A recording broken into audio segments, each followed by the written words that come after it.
What's going on, everybody? Hope you had a good Thanksgiving weekend. Jumping back into it today. Going to do some follow up. Let me see who's in the pipeline.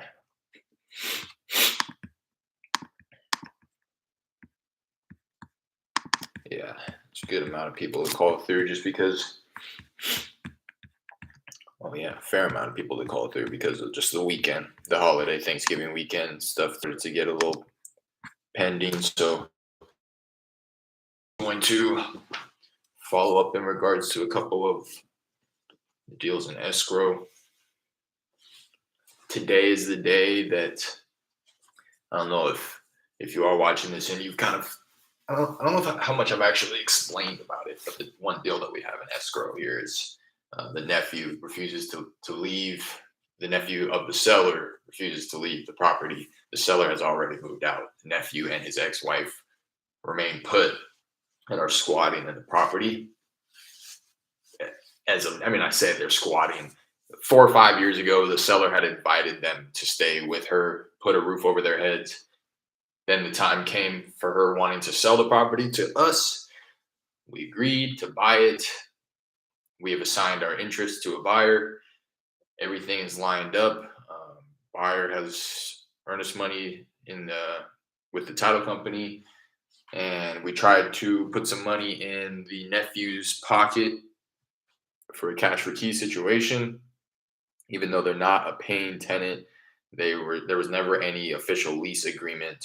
But after kind of asking around, hearing through the grapevine, essentially, even though there was no official documentation of there being a lease agreement or any exchange of money or anything like that, him and his ex-wife are still technically considered tenants because the seller, the aunt, had invited them to stay with her 4 or 5 years ago. So the relationship has to be terminated all the same as if you were a paying tenant.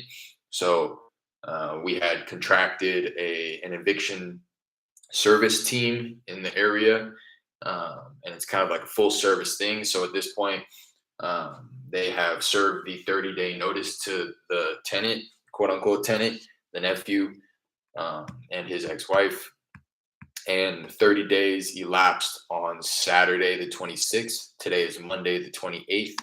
And now, since the eviction team wasn't in on the weekend, they'll be serving him his 3-day notice to vacate, which is just the next step of the process, essentially saying, hey, we had given you that 30-day notice 30 days ago. 30 days has passed. You have 3 days to vacate the property or adhere to the terms of the lease agreement. Since there was no lease agreement, there's nothing to technically adhere to.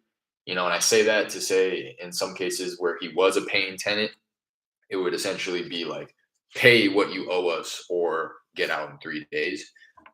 Since there's nothing that he owes her, again, there's no official lease agreement. It's just essentially saying get out in 3 days. Once 3 days elapses, which will either be, I'm not sure if they count today as day one, depending on probably when they served him the notice. If it's being served as the 30-day notice was served, 30-day notice was served certified mail. So a mail carrier showed up to the doorstep, had him, the nephew, sign off on the package that he was receiving, and the package was 30-day notice to it.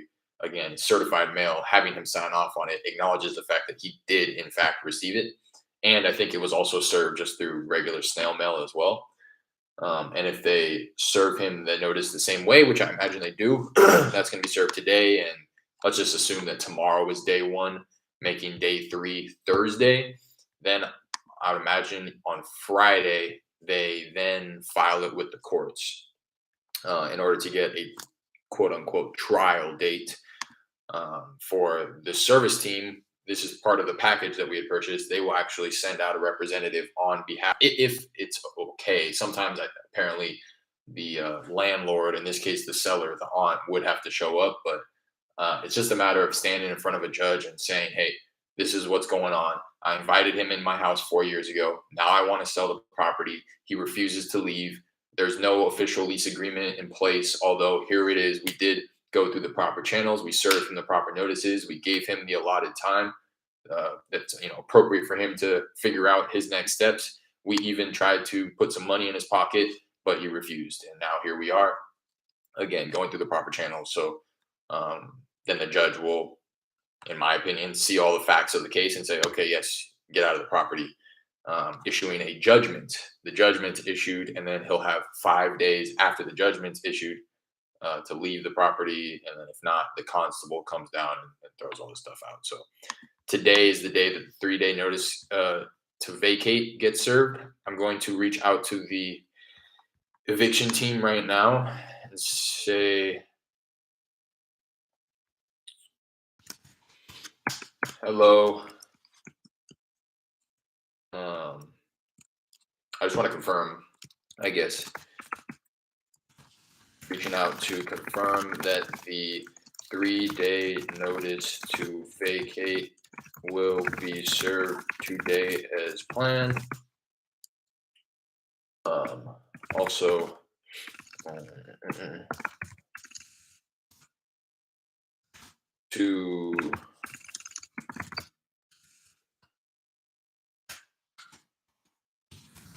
curious to know if the notice will be served via certified mail as well. If so, will a tracking number be made available?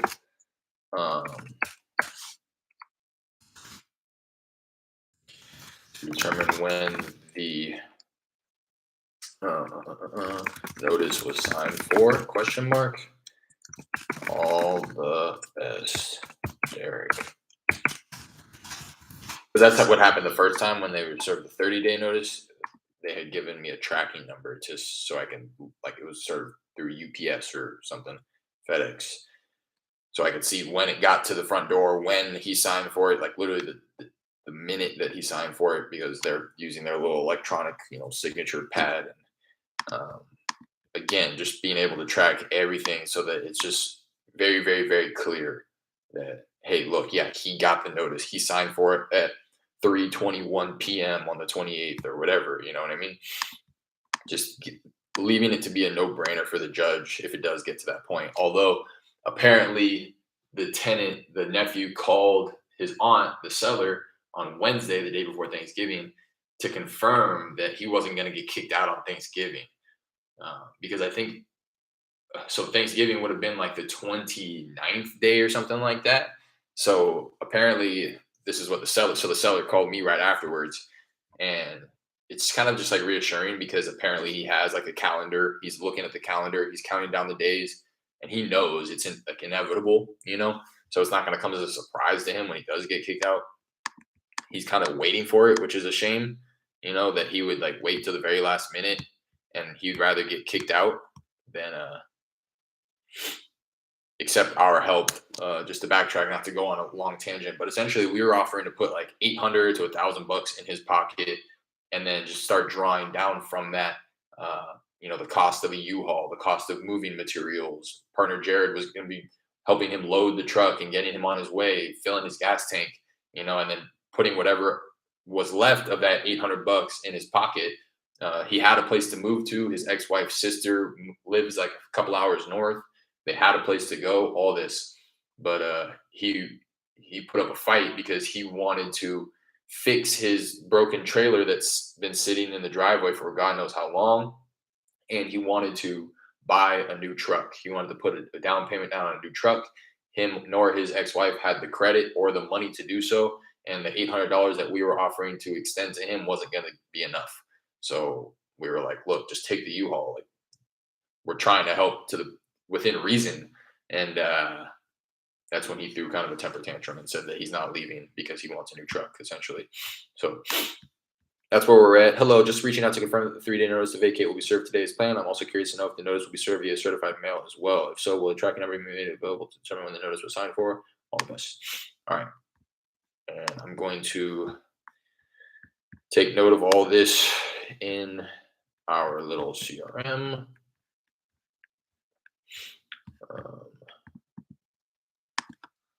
Email eviction team to confirm that the 3-day notice will be sent today, and ask if a tracking number will be made available. plan. Follow up tomorrow if no response, or they usually get back to me within an hour or two. Follow up tomorrow, no response, or Thursday to, or I'll say Wednesday, just in case today is day one. Just want to stay on top of this as best as possible. Follow up tomorrow, no response, or Wednesday to the three um, time period expires and to determine what the next steps are. I also want to take note of the fact that rounded back with buyer to update her on the status. Let her know the 30-day period expired and the 3-day notice will be served Monday. Buyer is still on board and ready to go whenever he is out and title is clear.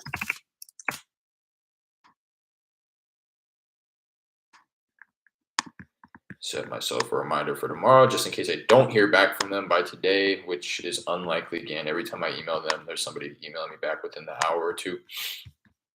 And then on this one, we're waiting on the stupid plat drawing. I've reached out to the buyer a few different times, no response. I was giving him kind of a little bit of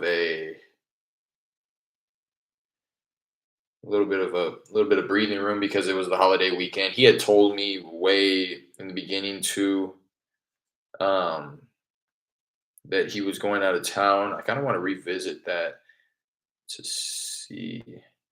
He had told me when we were negotiating the assignment, he had told me because I had sent him the agreement that said the 18th we were trying to close, and he was like, "Okay, just so you know, I'm gonna be out of town on the 18th."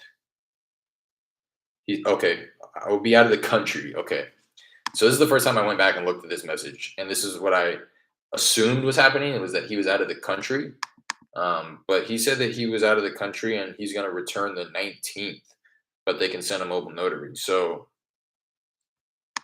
it's well past the 19th, and I haven't heard back from him. I've essentially triple texted him at this point with no response. Sent him a picture of the I sent him a picture of the lockbox that Jared had put up there with the code. Gave him an update 5 days after that, saying that we were waiting on the lien to come back, the lien payoff. No response. 5 days after that, said, "Hey, just checking in. We got the lien payoff, but apparently the plat drawing was bad. Are you willing to move forward without the survey?" That was the 21st. No response. It's been a week. I'm gonna call him. I reached out to him on Instagram. We've talked pretty much everywhere. We've talked through Instagram, Facebook Messenger, and text. At the beginning of our conversation, when this deal came up, we had kind of confirmed that texting was going to be the best method of communication.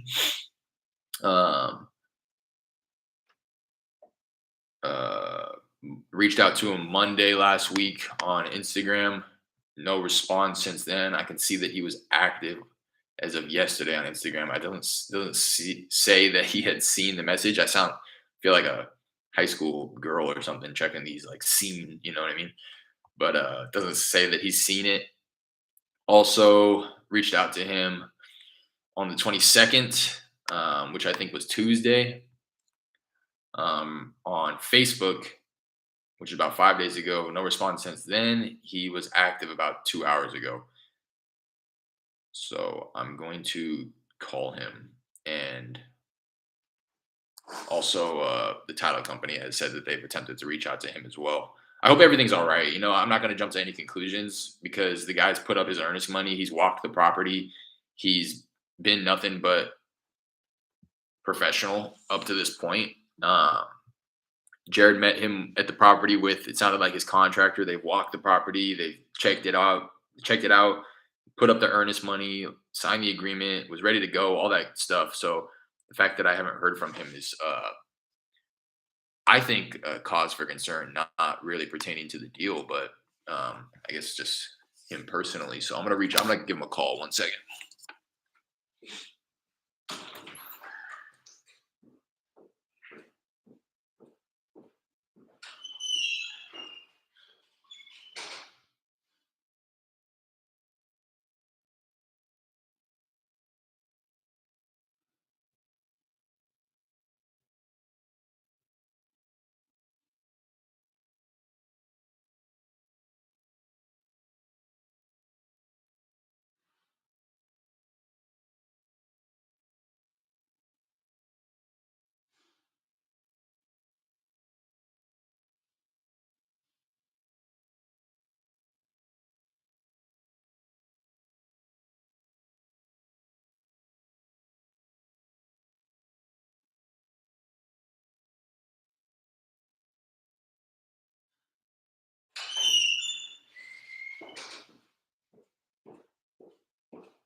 I haven't heard anything from the title company either. I'll give them a call right afterwards. Um, the title company was waiting to hear back from the city on the updated plat drawing. They were supposed to get a response to their RFI or their request for information by Wednesday. Um, so I don't know if they've heard back from the city yet or what, but uh, I at least want to get a hold of the buyer, make sure that everything's good with him, and to see whether or not he is willing to move forward without the survey. And if he's not, then I'll round back with the title company to see what we can do. But if he is, then I can just round back with the title company and say, yeah, draft up the preliminary report so that we can set the closing and hopefully close this thing out this week because title is cleared. Well, essentially, there's like a $700 lien payoff that needs to be taken care of, but that can just be taken care of at the time of closing. So let me give Luis a call here.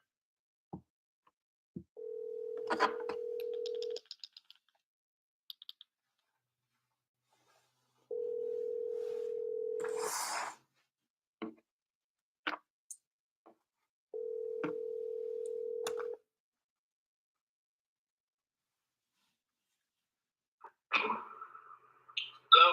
Hey, Luis. Hello. Hello?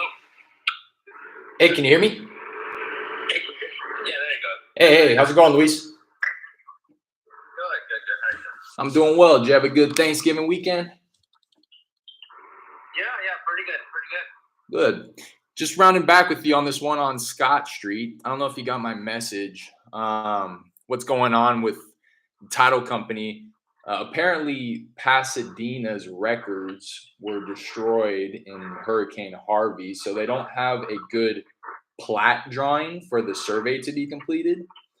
So they had reached out to, I think, Houston or maybe Harris County to see if they had any updated records.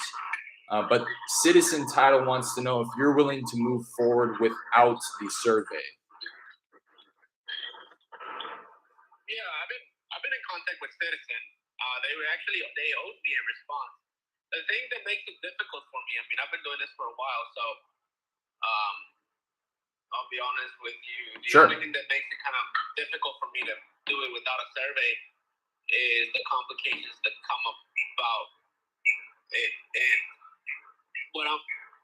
the thing that's going to make a decision, I guess, at this point right now, or that's going to impact whatever we do next, is on the survey, because if they're wanting us to replat and go through all that process, that's expensive. And that's obviously something I didn't, that was not on the books, neither for you nor for me at that end.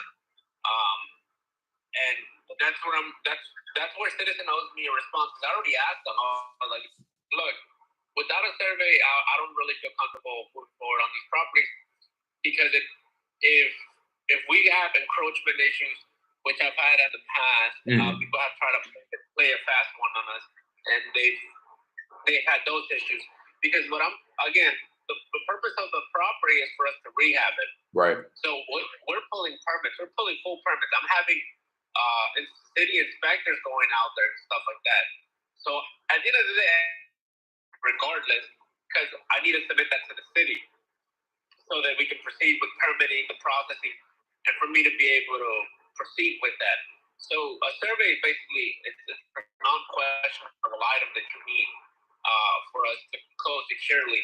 And with that is like the building line. We need to know about the building line because the reason or the game plan for this property is for me for what we projected. That's the only reason I was like, you know what, I'm okay with that. I don't care. I have all the teams to do what we want. I'll first appreciate the property, and it makes sense for me because I mean, if anybody would take that property as is and thought of just fixing a foundation and that, and you would get an ARV, it's not gonna happen in this market. I have another house on the street.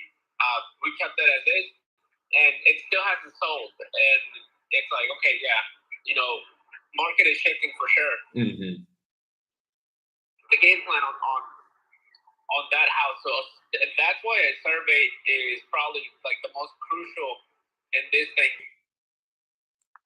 We need the survey start everything for us to continue or build out to be able to proceed with what we're wanting to do at the end of the day. So Citizen is actually supposed to get me Citizen is actually supposed to get me a response to all my questions. They were actually supposed to have done it last okay, but time off and whatnot.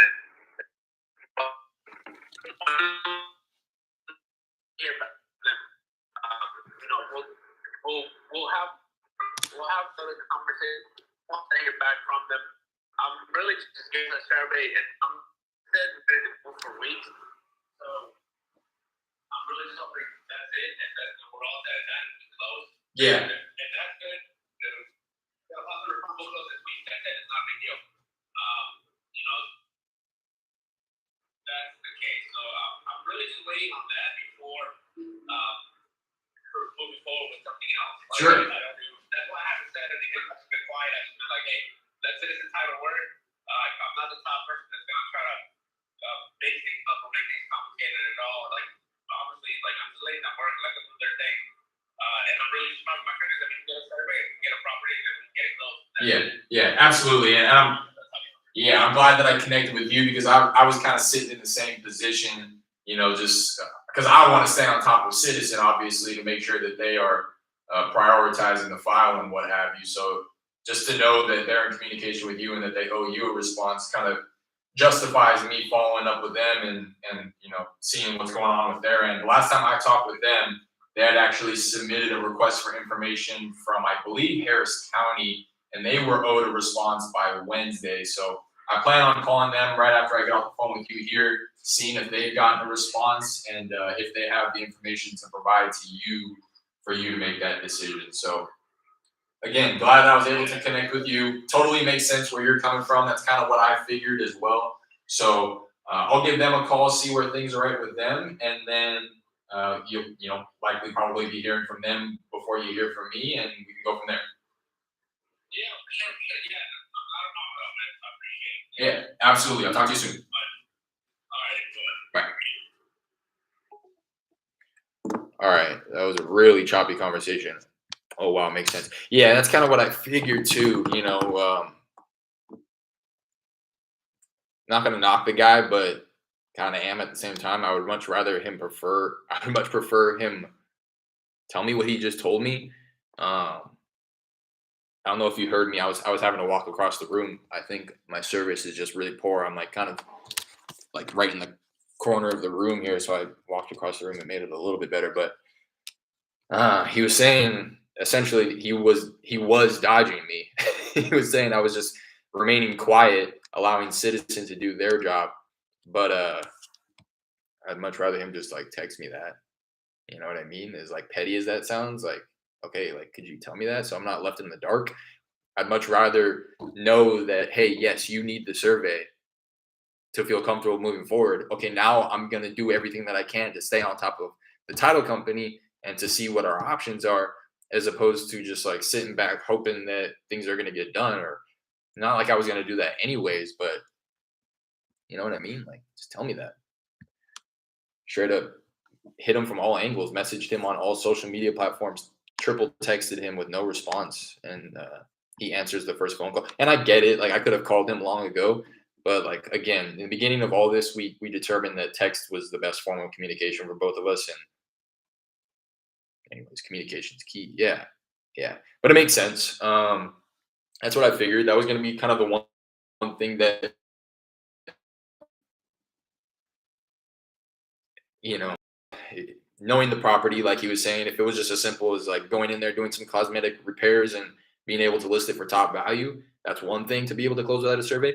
But he's trying to force appreciation, he said. He's trying to add an extra bedroom, bathroom. He's trying to actually make additions to the structure and do foundation repair and all this other type of stuff that, the boundary lines of the lot and pulling permits with the city, getting the city involved to any degree, which he will have to do, excuse me, which he will have to do by, uh, in order to make these additions to the property. It's just going to be much better for him if he has the survey completed. Wonder how long that would take to get that new survey and replat it. Yeah, me too. Me too.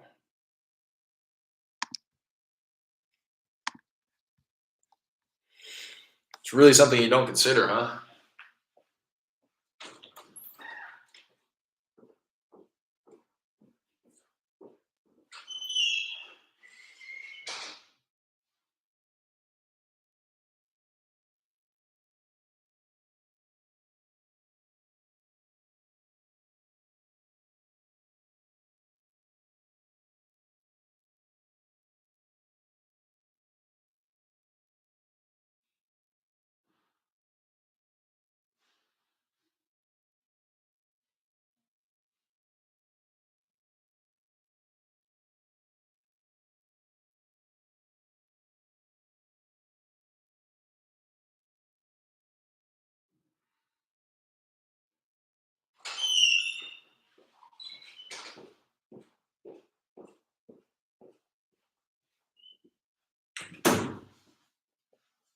But now I know, you know. But he's saying like probably looking at another month. I mean, yeah, I don't know if Jaime's gonna go for that. Let me call Citizen. It's unfortunate, It's like you would just never be able to predict this. Obviously, you know what I mean. Like the records destroyed in Harvey for his specific subdivision. Like you can't predict that. And yeah, that's why I say. Whereas like it's probably understandable on Jaime's end. He probably is just gonna say like, "Oh, I'll just keep the property," or like, "I'm not trying to wait enough." I don't know. I don't want to paint a negative picture, but like, you know, I've already kind of pushed it off so long for him. Please hold while I try to connect you.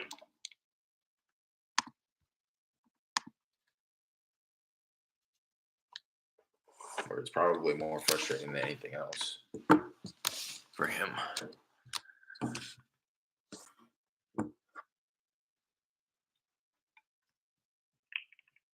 Titles, Chrissy, can I help you? Hi there, this is Derek. I was looking to get a hold of Linda on one of the files here. Right, hang on just a second. Sure. Oh, I gotta sneeze.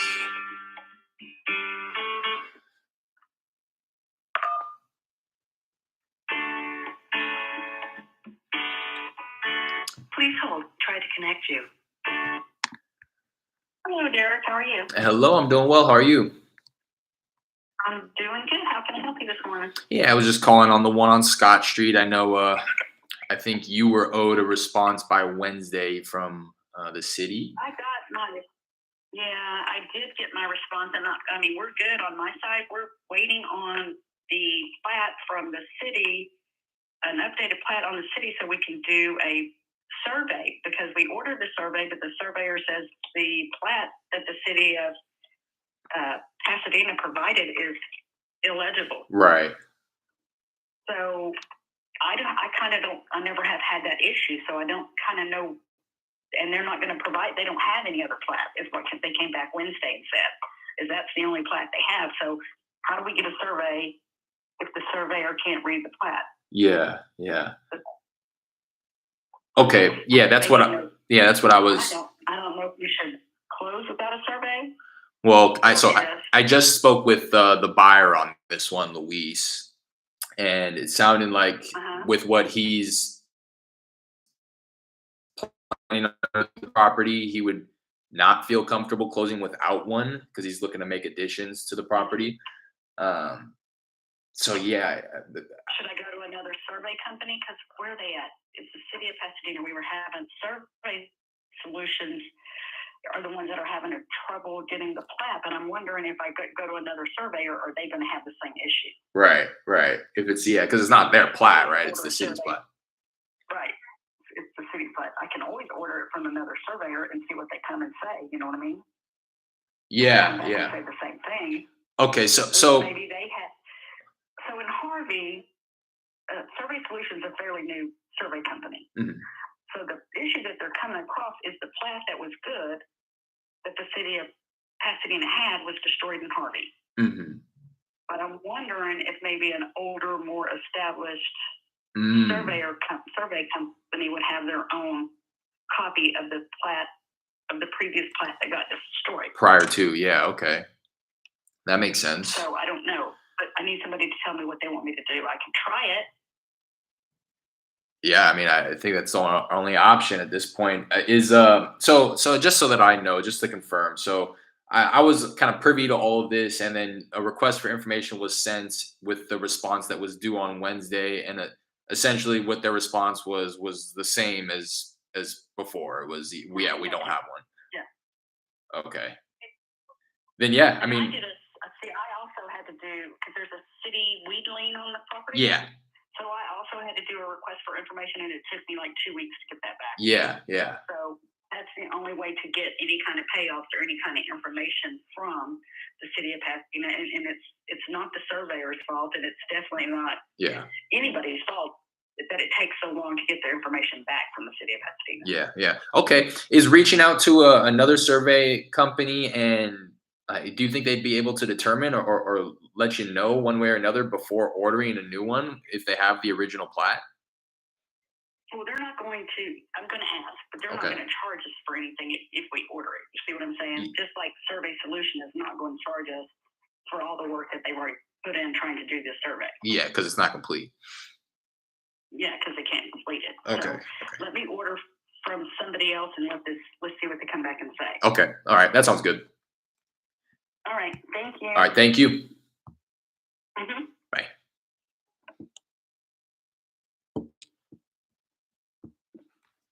All right. Now we can keep our fingers crossed again. Hopefully that makes sense. Essentially, what she ended up saying towards the tail end of the conversation, if you caught that, is the survey company that she ordered the survey with was new. They're a newer company. When was Hurricane Harvey? 2017? 2015, 2017? 2017. So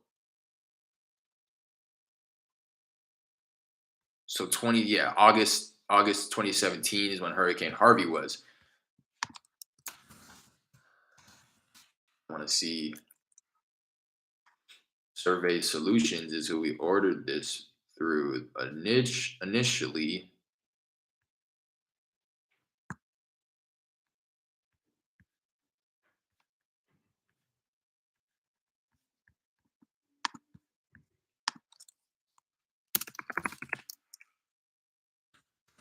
To see if I can find something that says when their company was formed, just out of curiosity. So it was incorporated in 2015. So it was prior to, but that doesn't mean that they were just they opened their doors and they started gobbling up all of the city's information. So again, what her plan here is hoping that if she goes back to another survey company and a more established company that's been around for a while, they have the original plat drawings from before Hurricane Harvey. Assuming that they've done surveys in the area, they've closed on, they've done, again, completed surveys in the area prior to Harvey to where they have the original plat drawing. And if that's the case, they would be able to do the survey and complete it. So fingers crossed on that. And it's kind of hard. At least I'm finding it difficult. The conversation that I've been having with the seller has been revolving around that lien payoff. Um, it's just one of those things, like, I'm gonna have to try to do my best to explain what's going on, but to him, I'm sure he's just thinking like, what the fuck do you mean? Like, okay, like when can I get my money? You know what I mean? Like when are we gonna close this? Um, because yeah, I don't want to like go so deep into detail where it's like, again, he doesn't really care. Um, but at the same time, I want to explain what's happening because there's a reason for the delay, right? It's not just like nothing's happening. Spoke with buyer. He's not comfortable moving forward without a survey. He's making additions to the property.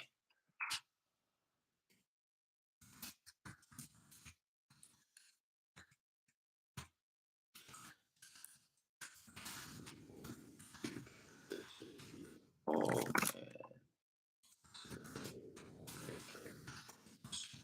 smoother. Spoke with Linda, a citizen. She plans to reach out to a more established, older survey company.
We got a more established, older survey company in hopes of them having the original plat drawing pre Hurricane Harvey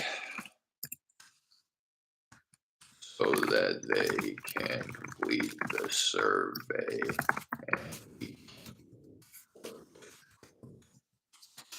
And you heard her say too, only way to get information from the city of Pasadena apparently is to submit an RFI, like a request for information document.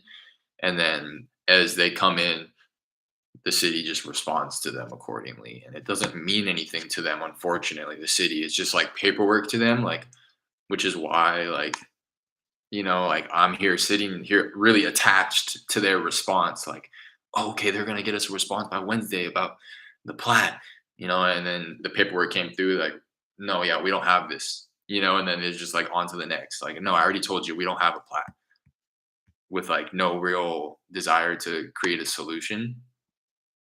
They're just like simply giving information. It's a request for information, and they provided the information that we requested, which is no, we don't have what you're asking for, um, which is really frustrating. So, spoke to buyer, he's not comfortable moving. Spoke to Linda, citizen plans to reach out.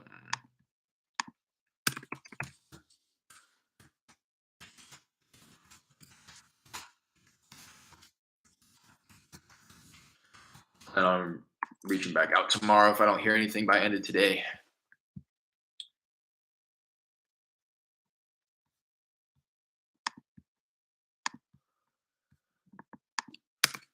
Super frustrating.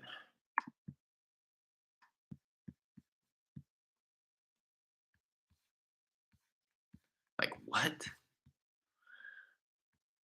It's a trip too. I mean, I closed. What I'm gonna do?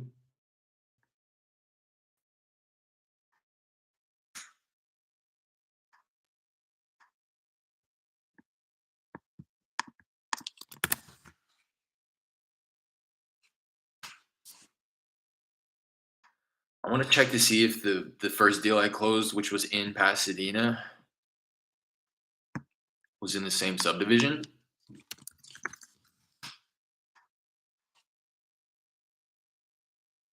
If so, I'm gonna straight up tell Citizen, like, hey, look, I've closed the deal in this subdivision, and this was the survey company that they used.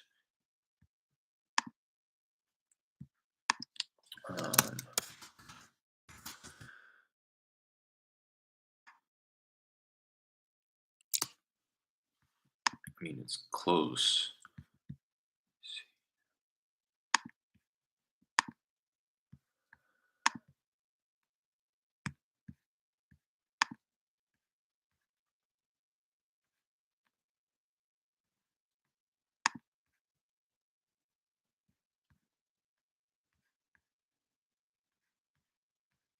It's pretty trippy to see that this property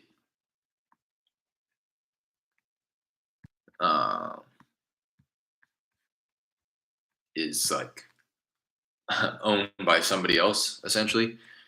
And she bought it 8 months ago, owner occupied, brand new property, all that good stuff.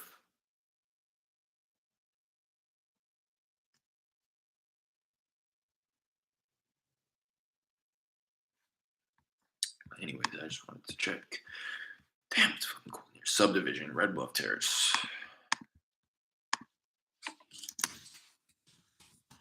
I don't think it's the same subdivision, but still worth, I think, pointing out to the title company regardless. Yeah, so different subdivision, but I mean, if we're just talking the city of Pasadena and how their plats were damaged, you would think that, like, if one drawing was damaged, the other would be damaged as well.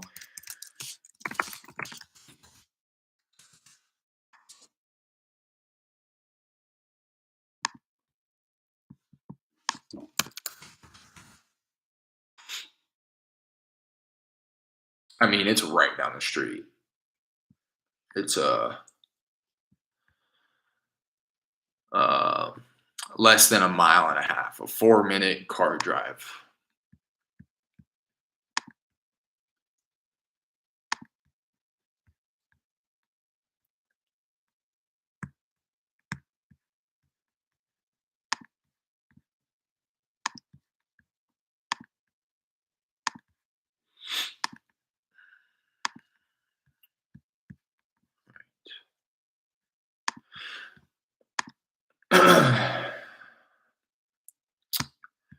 So now I'm going to try to find within these emails which survey company was used.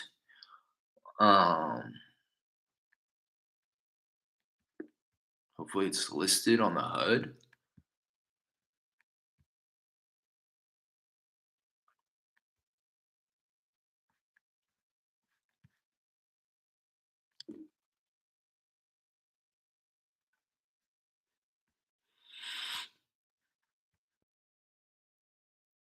If we even close with the survey.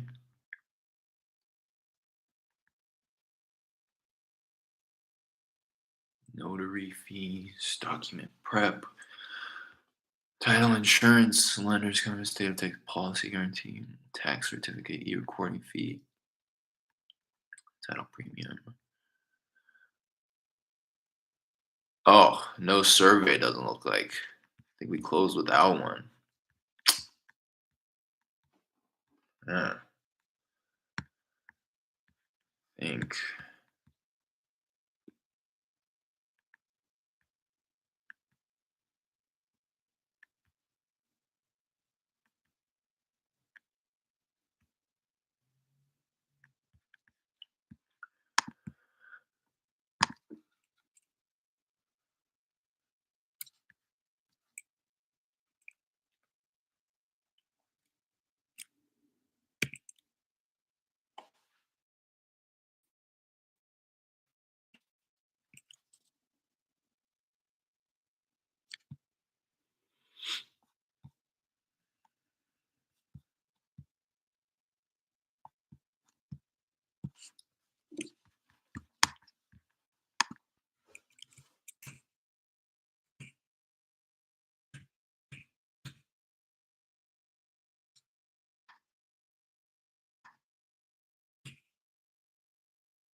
What are the odds?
Accept the title evidence. You agree to make your own determination to issue a commitment and make your own requirements there, including not limited to your own review of the survey and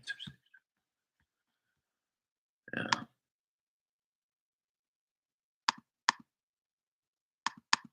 Yeah, I just think this one was closed without a survey.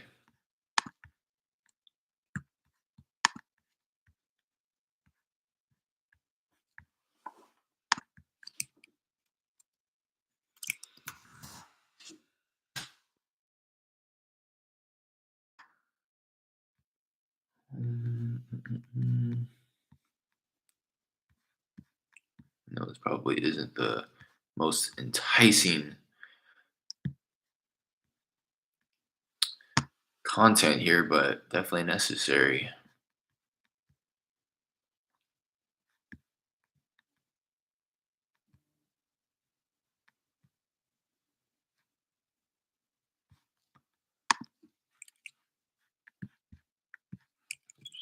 Seller info.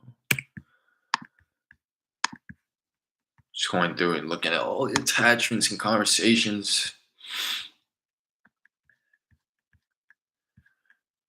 that I had with the other title company that I used to close my first deal, which was again like literally a couple blocks away from this property here. But it's looking like we closed that one without a survey.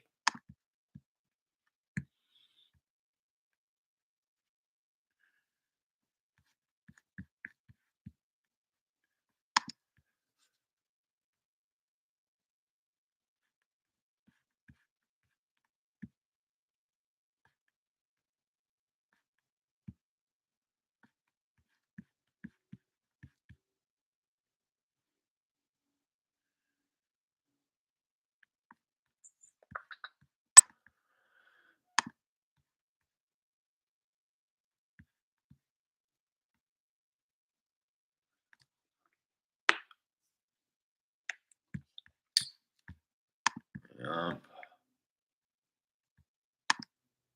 Okay, here we go. Where's the bulk of the information here? Okay.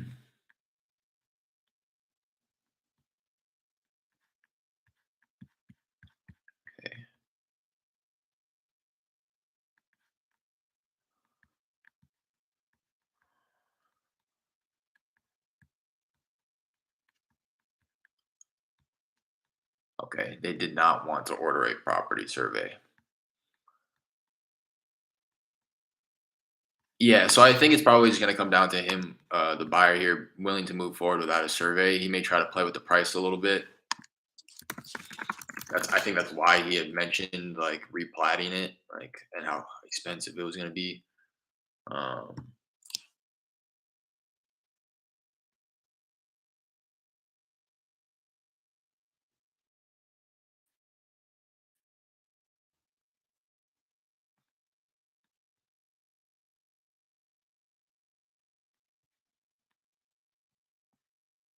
but at the same time, I don't even know what he's referring to of what he would need to do. Um,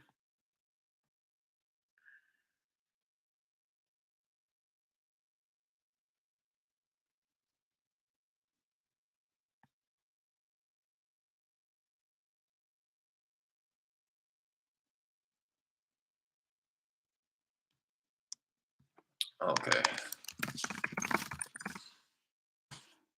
So it's just a different type of survey, I guess. A simple property boundary survey can cost anywhere from 100 to 600, while a mortgage survey costs an average of 500. The more complex a property's features and records history, the more you'll likely pay for a surveyor's time. How much does it cost to make a plat? Plat survey costs. A plat survey with a map costs between $400 and $700. This is a drawing made from your lot's survey. Um, it can be done for what will become a subdivision, drawing up the various lots involved, or it can be done before purchasing a single plot of land. The map you get marks the boundaries and interior. What is the difference between a survey and plat? Plat maps show the legal property lines that belong to the owners, but they offer more of a big picture view of an entire neighborhood or subdivision, whereas a survey is a more in-depth look of a single property. Typically, the title company will order a survey of the property at the request of the buyer.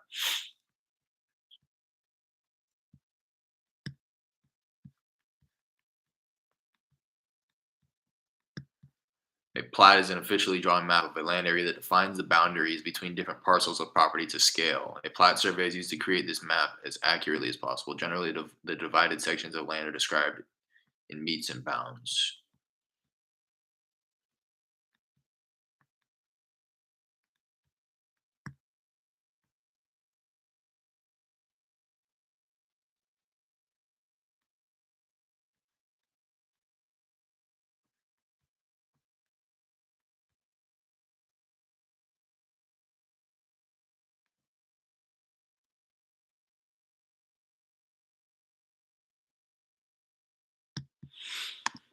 Oh, it's getting pretty stressful, taking up a lot of our brain space. I know. Like, what the hell? I guess it's good. I mean, it's all just a learning opportunity. That's how I'm looking at it. I've already learned a lot, and if when we find the solution to this, we'll know exactly the route to take the next time it happens. Uh,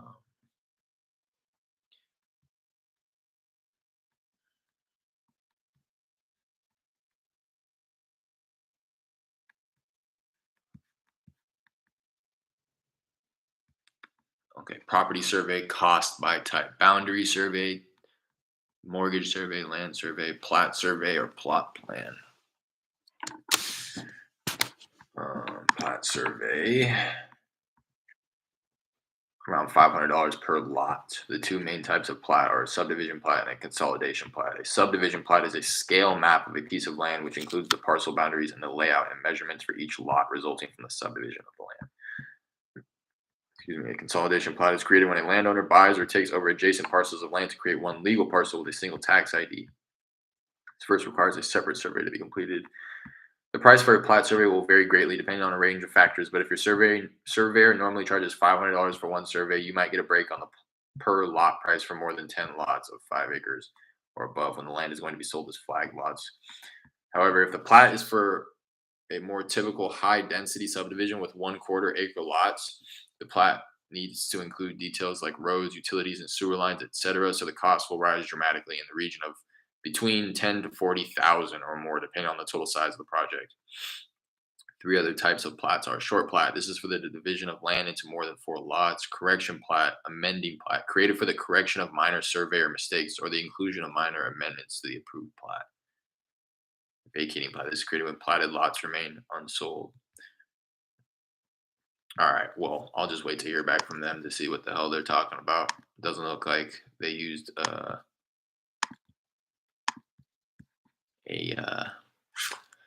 survey on the one I closed in the area, which is unfortunate. That would have been golden if I was just like, oh yeah, go use these people.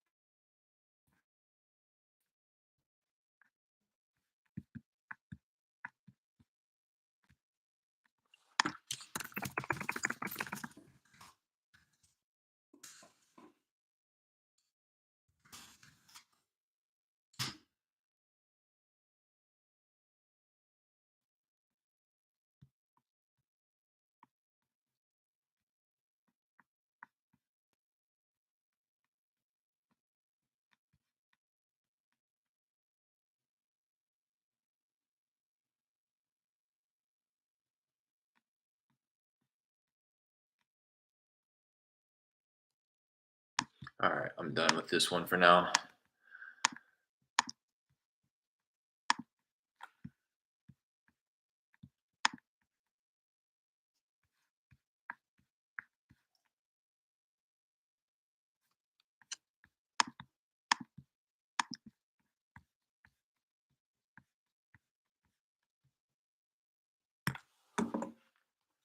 Really frustrating.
All right, well, this one.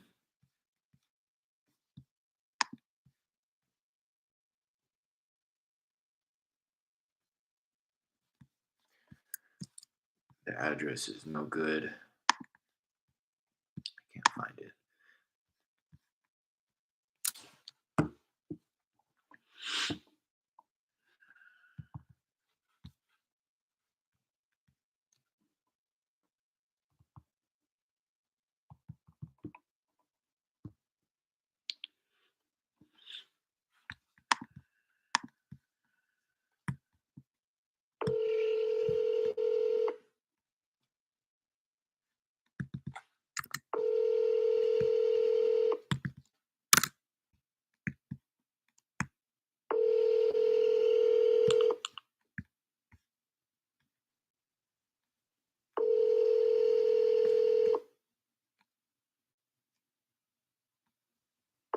Your call has been forwarded.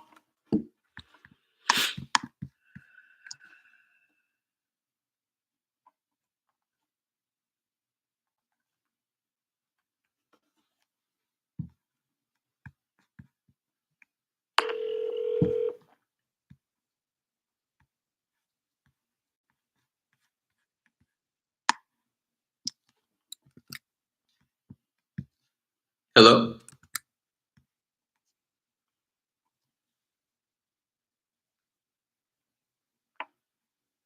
Try that one more time.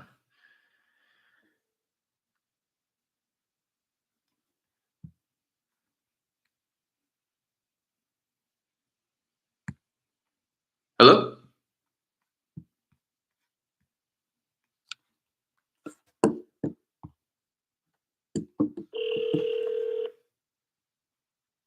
What's going on?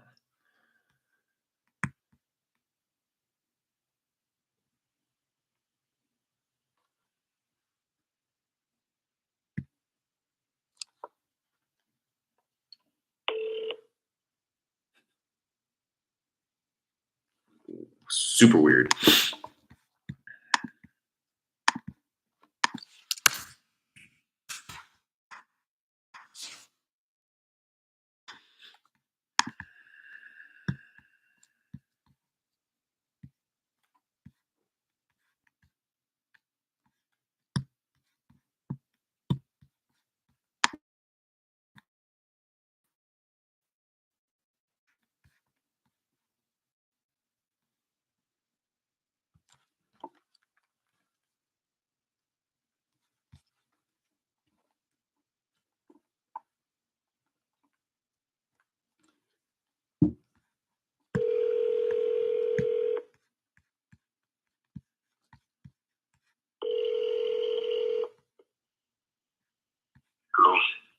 Hey, Delvin, how's it going? This is Derek. Hey, what's going on, buddy? Hey, looks like you had spoke with my partner maybe a week or two ago about a property that I believe your grandfather may be interested in selling. Just wanted to round back, seeing if there was still Yeah, any interest. yeah, I won't. Yeah, I meant to call. I meant to give him a call back, but I won't be down there with my girlfriend tomorrow. All that bad weather that came through. Okay, so you're still looking to confirm with your grandfather if he's interested in selling that Yeah, place. yeah, yeah. Because it was the weather was just so bad, man. I ain't want to drive way down there. Sure, sure. All right. When do you think But is but I can give you. Well, if I don't give you a call by noon tomorrow, then you can give me a call. okay? Okay, sounds good. I appreciate you taking the call. All right, buddy. All right, talk soon.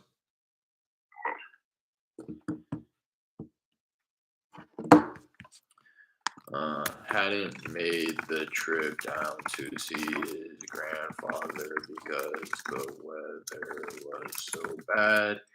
Delvin mentioned that if he didn't reach back out by noon tomorrow,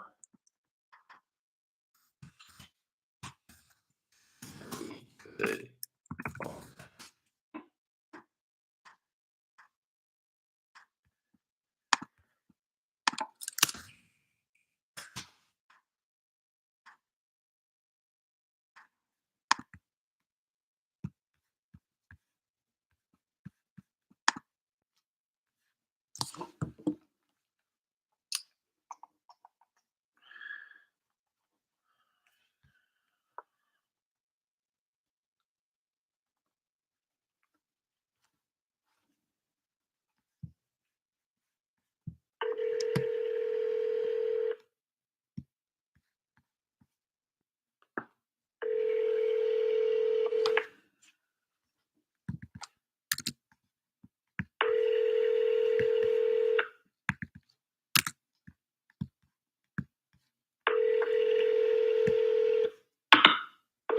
I'm sorry, but the person you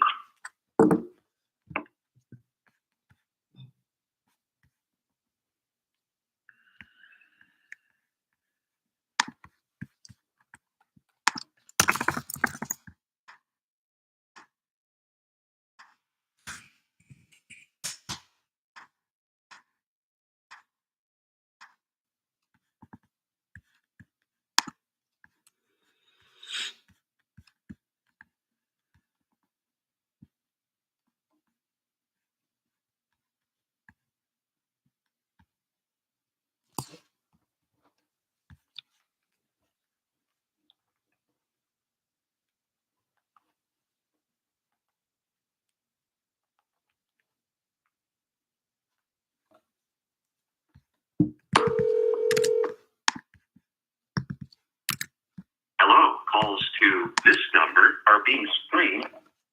That's annoying.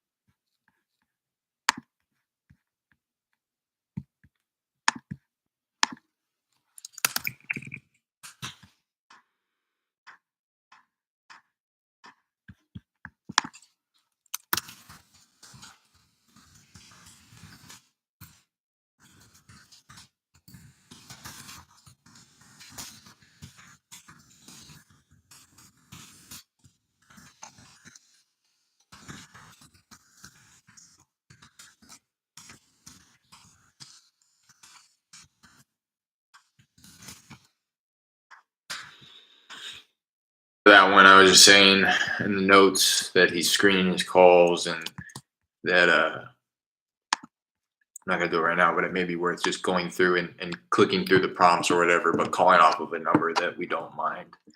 Um, just getting flagged as spam, kind of an older number that we have, or you know what I mean?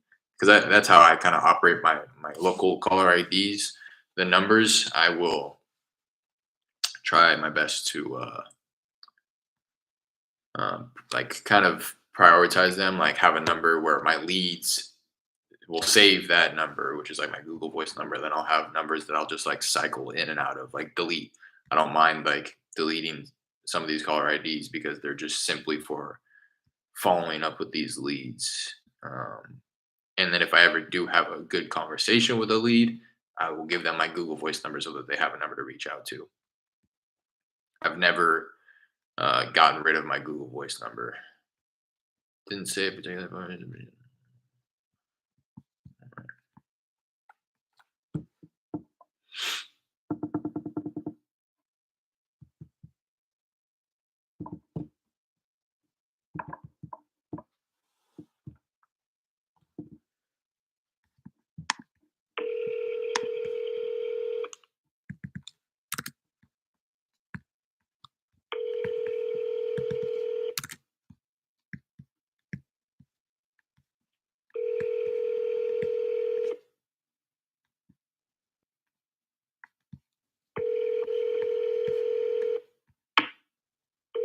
Your call has been forwarded to an automatic voice message system. 7.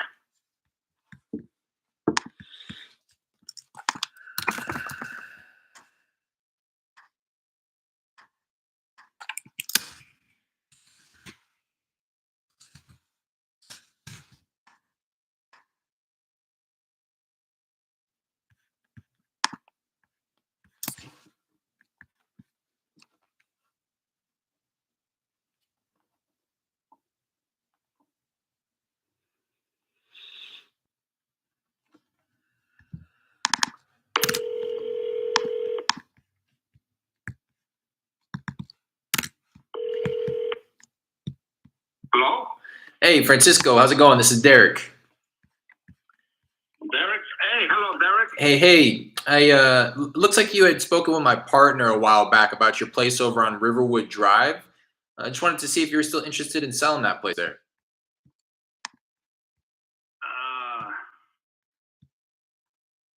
Can you say that again, please? Yeah. I'm looking at my notes. It looks like you had talked with my partner a while ago about your property on Riverwood Drive. And I just wanted to see if you had still any interest in selling that property there. Oh, no, I'm sorry, no, I'm not selling, not now, I mean, no. Okay, yeah, I'm looking at my notes. It looked like he had spoke with you about a month or two ago, and you had asked that he call you back in 2 months. So that's what I'm doing right now. Do you think that you'd be? Oh, okay. Do you think you'd be interested in the near future at all? Maybe, yes, but for now, yeah, I'm not planning to sell my house, yeah. Yeah, that makes sense. Let me ask, if you did end up kind of coming to the determination that you would look to be selling it, is there a specific reason that you would want to sell, or is it just a matter of getting the most for the property there? No, I mean, if I decide to sell my house, I mean, it's because I'm planning to get another one someplace else, not in Rosenberg. In Rosenberg, you said? That will be the only reason. Okay, you said in Rosenberg you'd be looking to move to? No. If I sell my house, it's because I'm moving from Rosenberg. Probably because I find, if I sell my house one day, it's because I want to go someplace else, not Rosenberg. Gotcha. Okay, where would you want to go? Yes.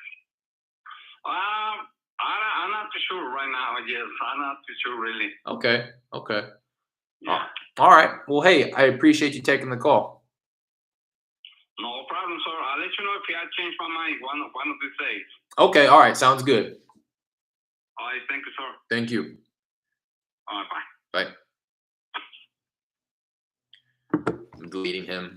I don't know if you're in here, Jared.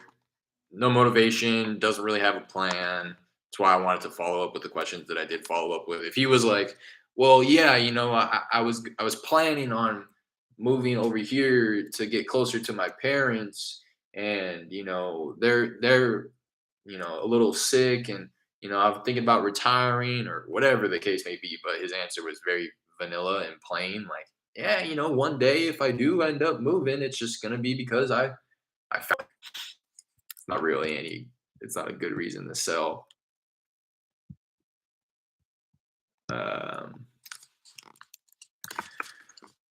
Connected with seller, no real motivation. Said that if he did sell, it would be because he wants to move somewhere else. Didn't have anywhere in mind. And that's why I asked that too. And just trying to like feel him out. Like if he was like, yeah, because like his answer already was pretty dry. Like if I did end up selling, it's just because I wanted to move somewhere else, which is like the driest answer ever. But and I was like, okay, where would you want to move to see if he's even given that thought? I don't know. It's like, okay. If he was like, well, I really like this area. We've been looking at properties over here for quite some time. It's kind of always been our dream to move to this area. That'd be one thing. But again, his answer, super dry. I'm gonna go ahead and archive this.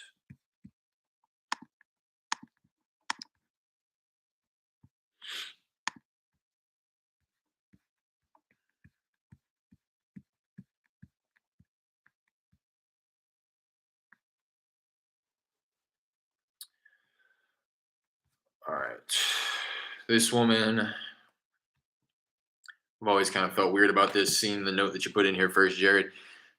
Has several houses, may have 2 lots of land, about 2.5 acres. She says family gets first dibs. The main thing is deciding which ones she wants to sell, and specifically, you let her know that you'll give her a call in 2 months, which was it's been about 4 months. We've been trying her, but it's been about 4 months since this conversation. She said whenever she is ready, she'll be ready. So we better stay on top of her so no one else will catch her whenever she is. Again, just kind of that, I don't know. To me, that kind of demeanor, that kind of speech doesn't necessarily imply motivation, but more so like her wanting the upper hand. Like she's the red seller aggressive type where I feel like you'd call her and she'd be like, I'm ready. I'm ready right now, but you got to close in 7 days. You know what I mean? Like, I told you when I'm ready, I'm ready. Just based on the notes, it doesn't seem like somebody who would necessarily be willing to work with us on how we would need that process to go. 8, 3, 2, Straight to 3. voicemail. Let me try once more.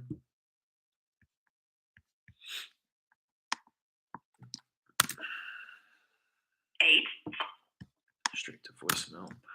That's what happened for me last time about a week ago. She might have blocked my number. I don't know.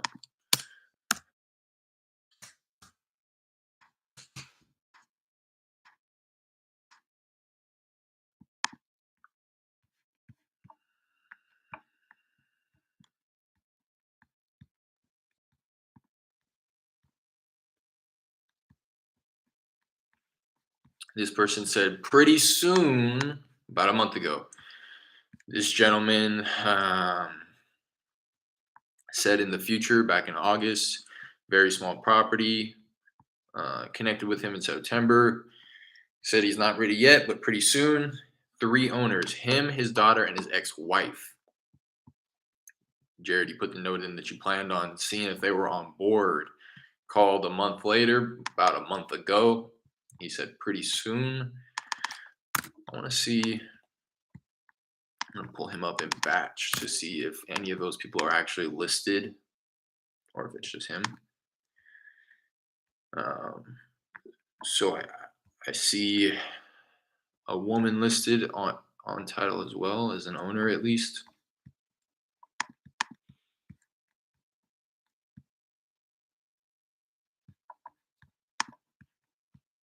So I see 2 of them. It's probably truly, I would assume that it's him and his ex-wife who is the actual decision makers, and he just kind of threw his daughter in there because she probably has a say, but not necessarily needing to sign the dotted line, if you will. Bear back. Use the restroom real quick.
I just had a thought while I was in the restroom too. The buyer on this one with the survey issue keeps mentioning this property that he has right around the block, and I'm going to text him to see if he got a survey done on that one, and if he did, if he could provide the survey company name or contact information, um, so that we can use them, because clearly they did that one successfully. You know what I mean?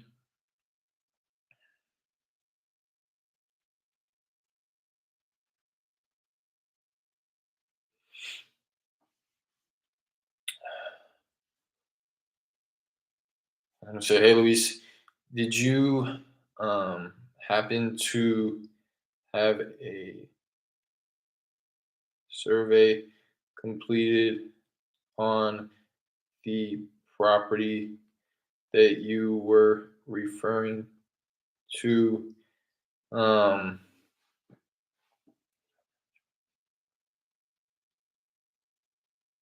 um, around the block? Citizen is looking for a more for an older slash more established survey company that may have records that predate Hurricane Harvey.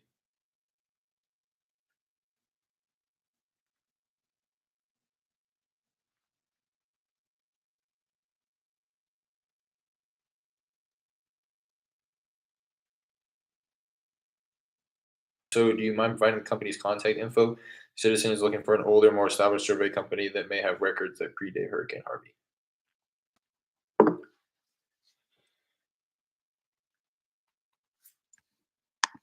Trying to do whatever, man. Literally.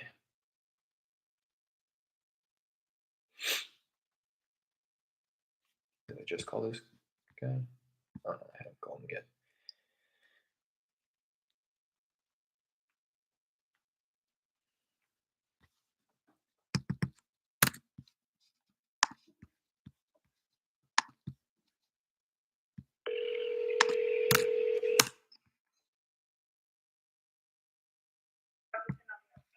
Okay. Hey, Javier. Sí. Hey, Javier. How's it going? This is Derek. Okay. Hey. Dígame. Yeah, looks like you had spoke with my partner a little bit ago about your property over on Dan Streets. Just wanted to see if you were still interested in selling that one. Agree? No, not right now. Okay, you think you'd be interested in the near future? It looks like you were considering a couple of months ago. Yeah, call me back. I'm sorry. He said, "Yeah, call me back," and hung up. Another one of those kind of kicking tires, but I mean, he's saying uh, those are kind of the ones where I'm sure if we had like 100 hot leads in the pipeline, we would trash it. But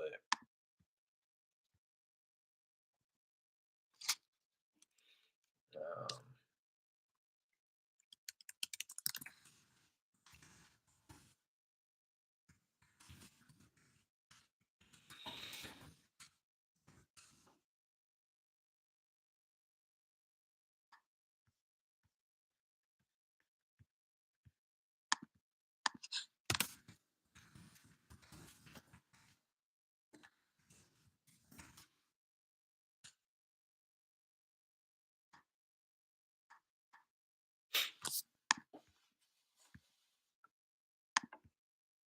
I'm gonna put him 2 weeks out.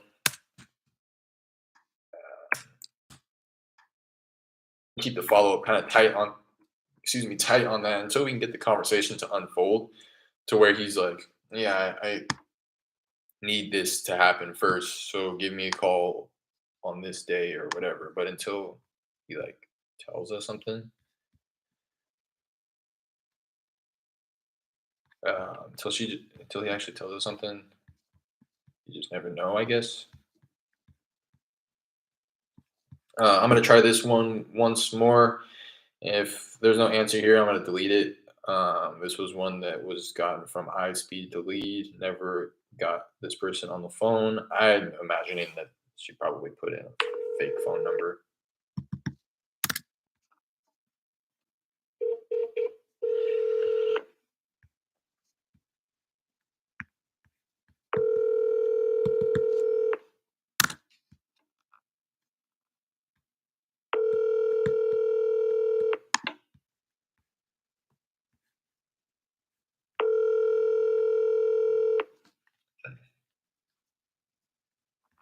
The text now subscribe.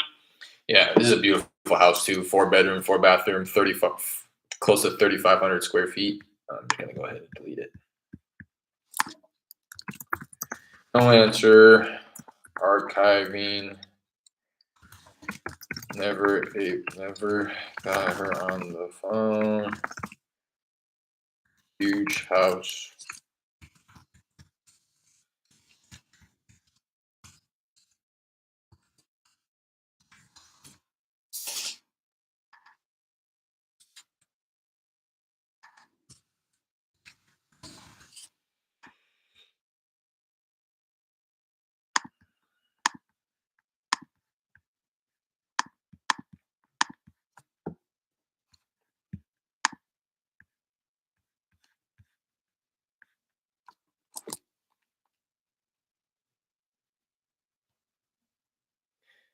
It's so weird. So I saw this note that you put in here, Jared, about this one guy who gave the property away to his brother-in-law. And then when I was cold calling the other day, the same exact thing, but it was a different name. Um,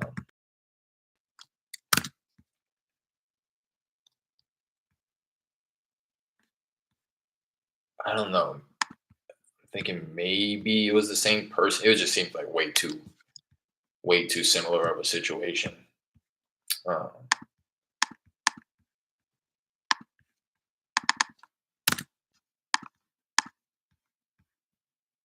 I'm thinking maybe what happened was he didn't click contact made because it wasn't technically the owner of the property. This is just me guessing though.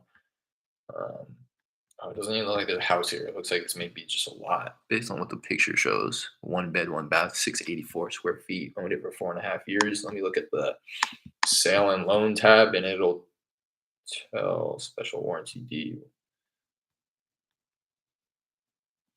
Yeah. Usually you would say something like an intra-family transfer if it was just simply putting somebody else's name on the deed. But let me give this guy a call.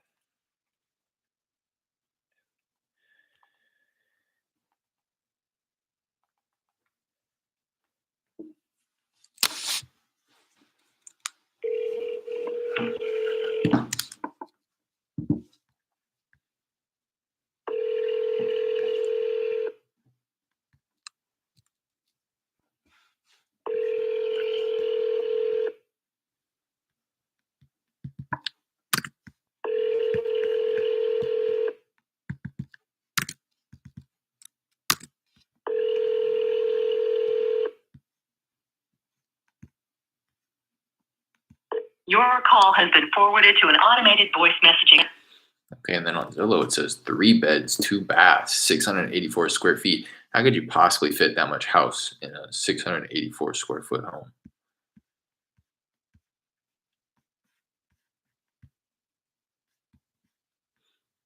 Hit by the storm a couple of years ago. This is a listing from 2015. House would need a full rehab, or you could just tear it down and rebuild. New homes are being built at the time. All the time in that area. Lot is pretty big and deep. This is the listing description from 2015 when it was sold.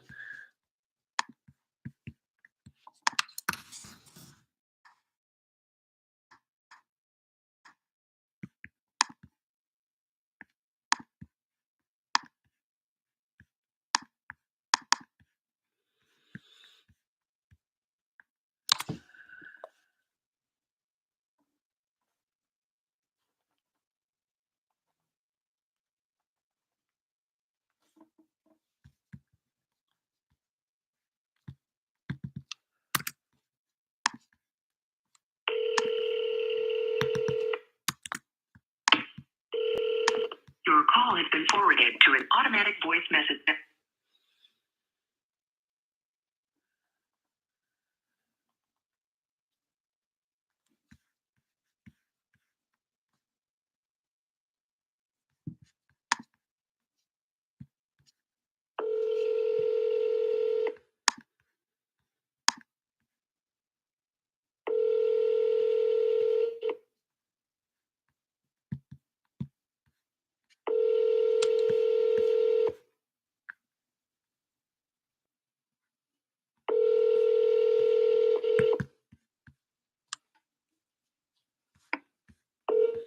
Seven, one.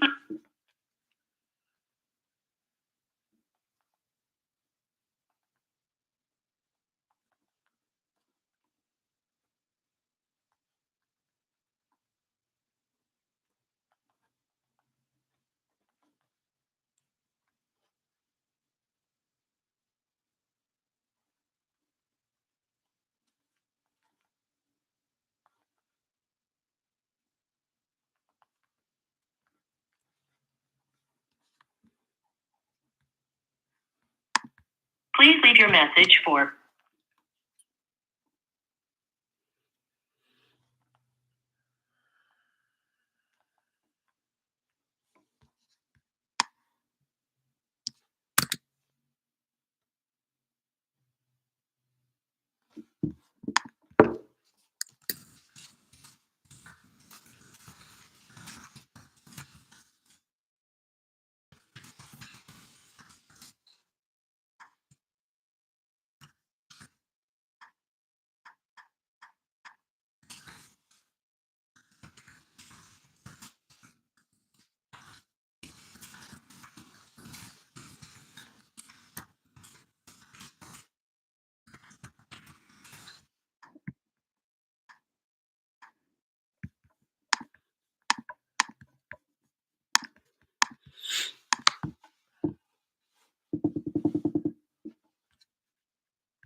Well, Hey, Alberto, how's it going? This is Derek.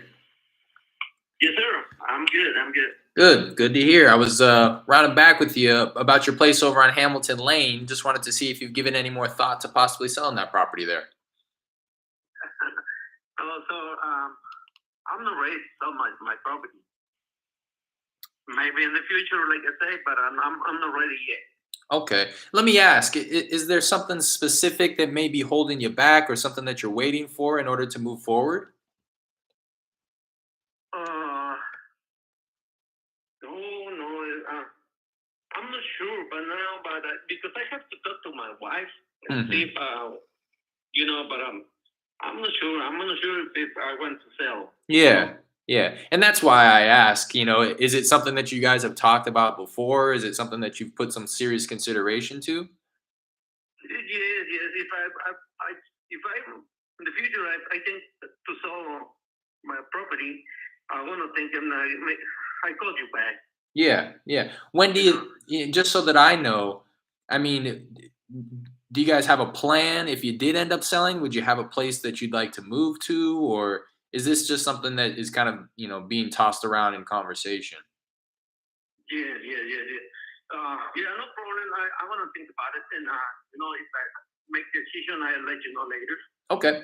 Okay. Well, hey, I appreciate you taking the call. Okay, All thank right. Bye now. Bye. Hung up on his ass. Same thing. No real motivation. I'm gonna keep him in the system though. I would imagine that this was a driving for dollars property of mine. Uh, it, my the lead source says cold calling, but it's probably right around the block from this one in Pasadena.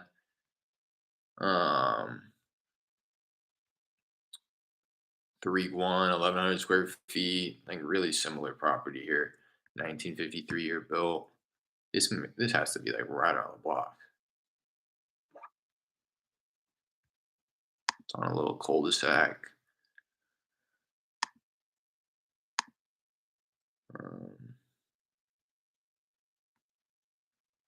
So it's a little further west, but it's still in Pasadena here. Facts, had a Spanish tag. I can get Randy to call next time. All right. Yeah, I'm gonna push out like 6 months, honestly. I initially talked to him June of 2021, and then he said maybe in the future, probably a few years. So then I called 6 months after that in December of 2021. Connected. He said maybe sometime next year. He gave me permission to call in 6 months. Connected with him again back in August. He said not interested, but maybe in the future. Um,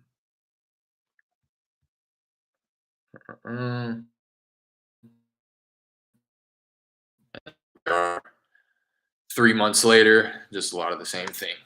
I'll put it 3 months out. You can tell I'm the only one calling him, though. He knew who I was. He laughed when I brought it up. Or maybe I'm not the only one calling him, but he seemed to remember me at least. Connected with seller. Still, and again, I tried to like dig a little deeper, but really not giving me much to go off of. Like that's as deep as I could dig. Not it's probably I could probably dig a little bit deeper, but just really was brushing me off. Connected with seller, still not interested. Continue to brush me off the phone.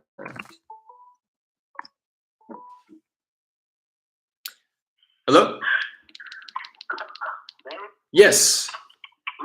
Hey, dude, Hey, how's it going? Hey, have you heard anything when you think we're gonna be doing the closing? Yeah, so I actually just talked with a citizen earlier. I imagine you haven't heard from him, which is why you're calling me. But so we got the lien payoff, so that's squared away. Now we're waiting on the survey, and it's something that is kind of just very unforeseen.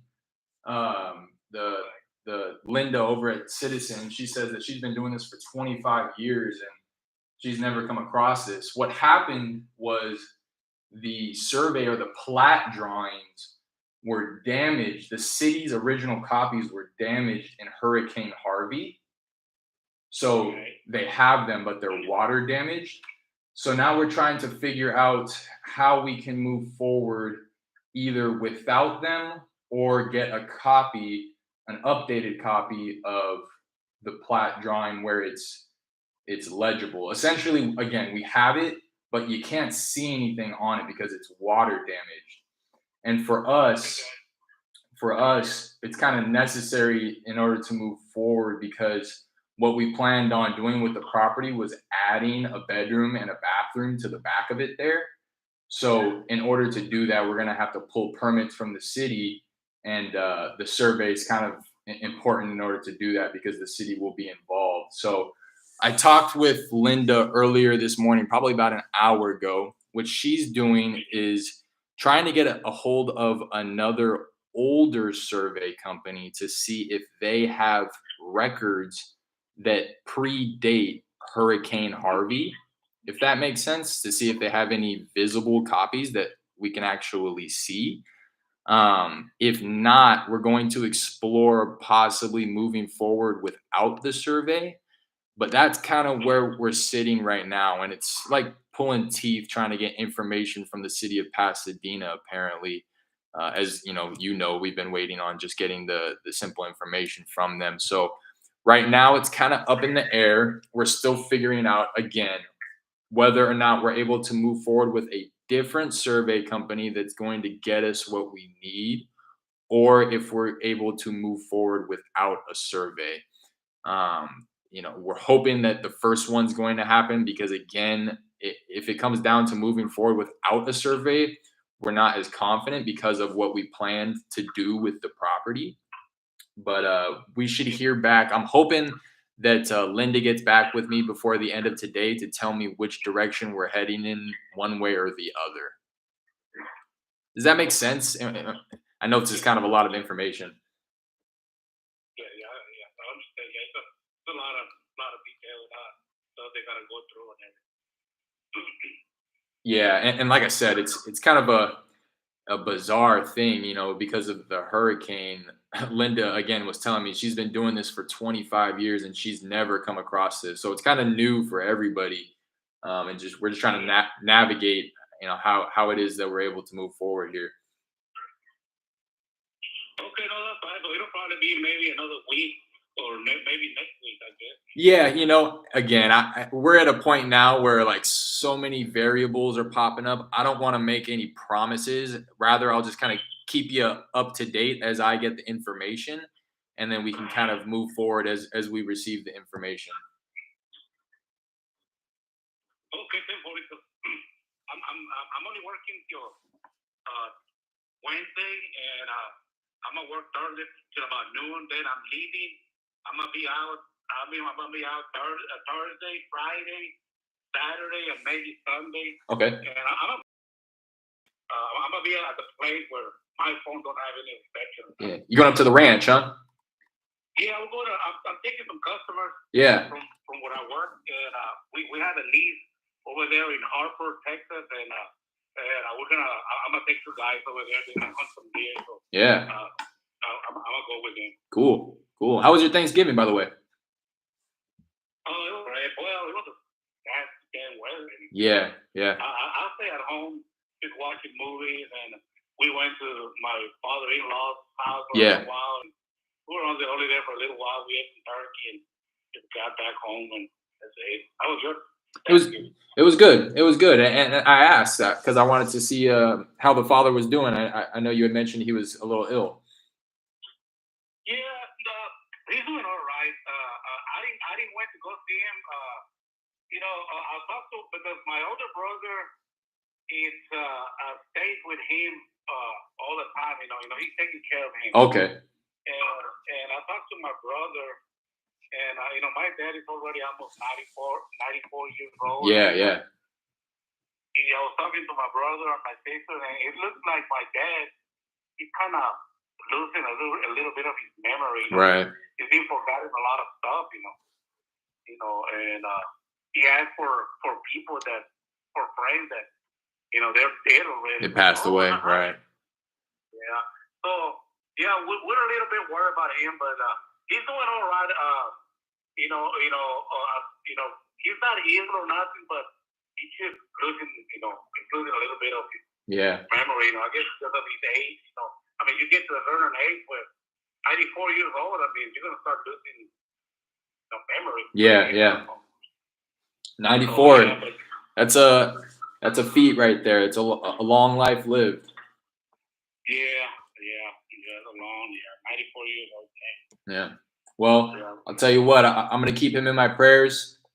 I wish you, the best of luck on your hunting trip as well. And like I said, anytime I'm going to get an update here, and I appreciate you calling me too. I was getting ready to round back with you once I got an update from the title company. But once I hear back from them, whether it be news or just me kind of rounding back to say hello, I'll be sure to round back with you shortly here. Okay, yeah, like I said, I'll be available till Wednesday and Thursday noon. And once I get Thursday around 4 or 5 o'clock, once I get to that place over there, my phone is not going to have any reception. Sure. It's not going to work. Sure. Yeah, no problem.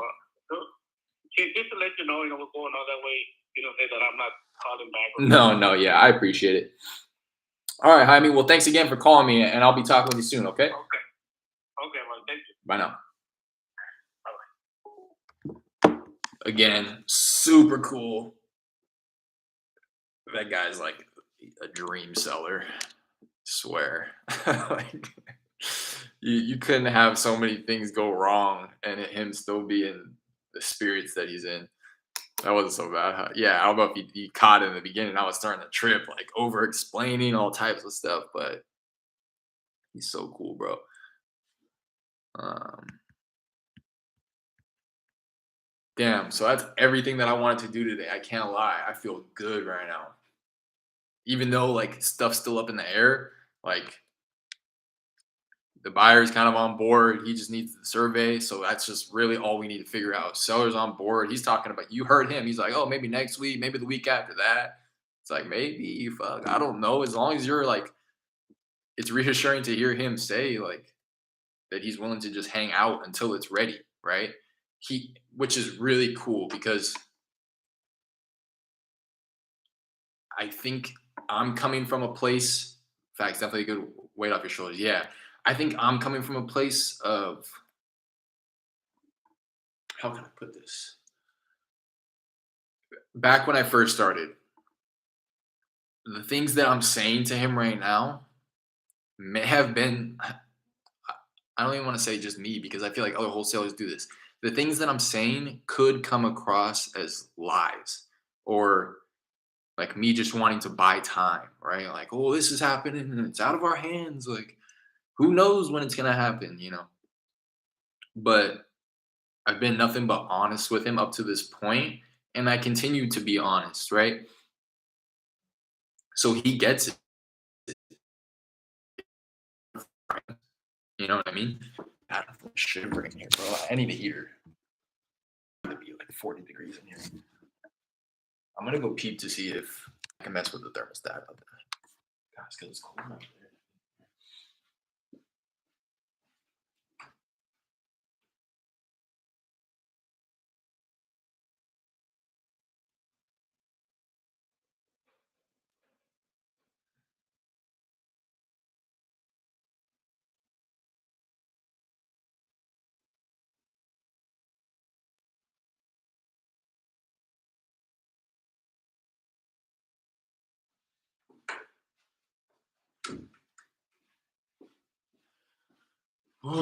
I swear, if I had like a water bottle and I poured it over, it would just freeze midair. They love it cold in here for some reason, and they have a little thermostat, but it has a locked box over the top of it, and it's like, if you damage this, you will be fined. They've always liked it super cold in here, even in like, so like right here, there's a window, and every morning, even in the summer, I would get down here at like 6:30, 7 a.m. So I would close the window, even though it wasn't like cold or hot in here, right? Like the only reason I closed it was so that I wasn't a nuisance to other people because this is an apartment complex. So right on the other side of these windows, I can see like 4 or 5 people's front doors. So I would just close it out of respect because I'm in here like screaming on the phone. But the grounds guy would come in here and be like, "Oh," he's kind of like Russian, like he's like, "Oh, like the windows," and like would open them, and I'd be like, "What the fuck?" And then he'd leave, and then I'd close them again, and then he'd come in and be like a thing where we would like stare at each other, like, "Bro, I'm gonna close these if you open them again." But he would do it. He would continually do it. But anyways, like I was saying, the things that I'm mentioning to him can kind of like, I think a lot goes into it. Is like dry and as clear cut as it is. I'm seeing it from a different lens because I've been in this situation before where I have felt the need to try to buy time from the seller because of something else that truly is in our control, but whereas this one is just completely out of our hands, right? Like we're trying to do whatever we can, but it just comes down to like the city essentially getting us what we need. Um, so I think that comes across as sincere to him because again, I've been nothing but honest with him up to this point. We've built a relationship clearly, talking about his family and his work and stuff of that sort. But um, I think that comes across as sincere to him. So he is willing to. He's not seeing it as oh, this guy's just buying time. He's seeing it as he's doing everything he can in order to make this happen. But there's a lot of moving parts, right? So just good to get him on the same page. I was finishing my note with this guy. Connect with seller. Still not interested. Continue to rush me off the phone. Didn't seem to have much motivation, but mentioned he would need to talk about it with his wife. Said that he'd call me if he ended up wanting to sell. I think people like this guy are probably just they don't want to be rude and tell me like, bro, stop calling me. I'm not gonna sell. So they'll say things like, oh, not yet. I will one day. But the fact that he said once, he said probably a few years, and then when I called him 6 months after that, he said maybe sometime next year, and that was about a year ago. So just the fact that he's saying those type of things wants me to continue following up with him, but it comes to a point where it's like, is he just saying that to be respectful because he doesn't want to be rude and say like, bro, stop calling me?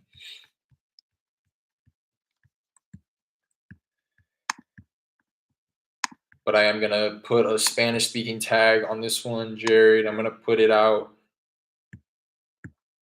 like the end of. To be honest, it's kind of like although she may say like you spoke with my partner Derek. I think it's just kind of like a breath of fresh air for it to not be me and be like, hey, it's me again. Like, you still ready? You ready yet? And it's just gonna be a lot easier for him to be like, no, I'm not ready yet. But if somebody brand new calls him, maybe maybe he's willing to let that conversation unfold a little bit.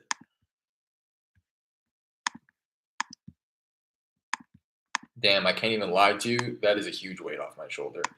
For some reason, I know I've been saying this, Jared. For some reason, I just like. Well, I know what it is. It's because of what I've just been saying. Like, for some reason, I have convinced myself that me telling him the truth is actually me buying time, but that's not what it is. Like, yeah, like it's kind of like a secondary thing about the information that I'm giving to him. Like, first and foremost, primarily, I'm just telling him the truth and I'm updating him. Secondarily, as a result of me telling him the truth, is me kind of having to buy time and making sure that he's still on the hook, willing to give me that time.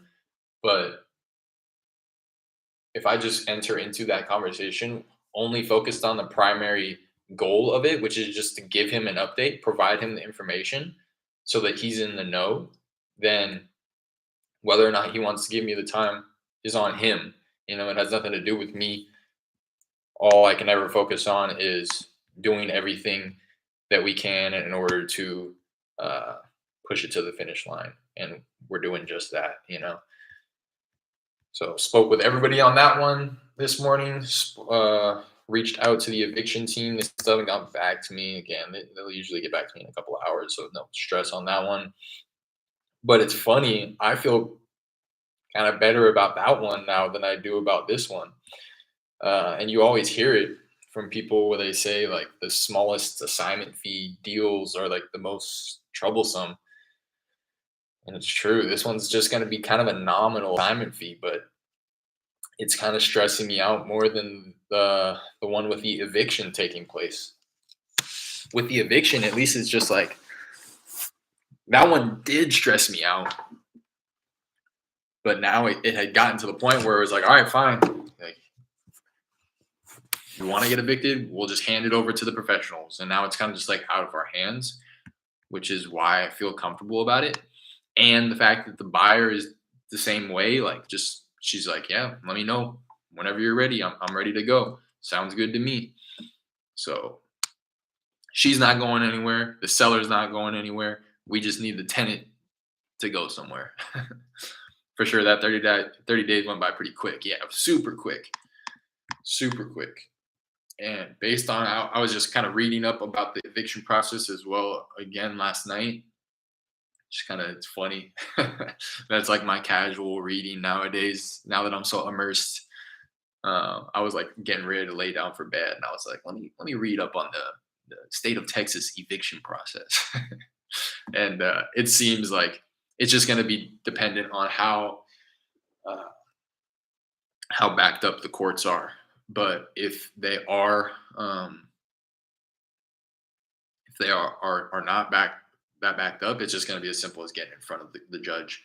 The judge, it seems like the judge is going to be able to issue their determination right then and there, once they get the facts of the case.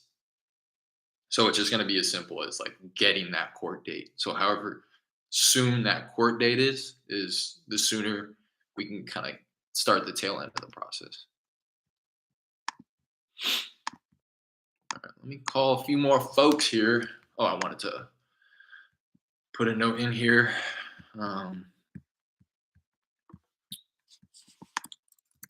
Spoke with seller, being very patient with us. Let Derek know he is going out of town Thursday through Sunday on a hunting trip, and he won't have cell service. And his dad's 94. I don't know if you guys caught that. It's a long life lived. I won't be too disappointed if I make it to 94. I'll tell you that much. Although my goal is 120. All right, that's all the ones in escrow.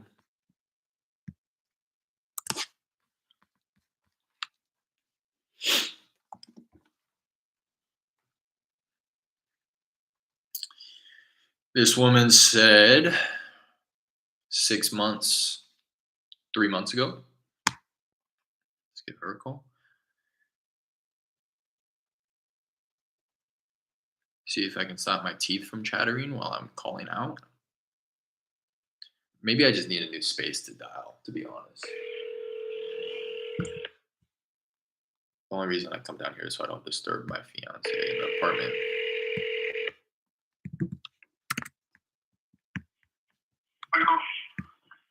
Hey, Francisco. Mm-hmm. Hey, how's it going? This is Derek. Uh-huh. Hey, wanted to round back with you. It looks like you had spoke with my partner a while ago about your place over on Elton Street, and I just wanted to see if you were still interested in selling that property there. Hung up with the quickness. I'm gonna call him back.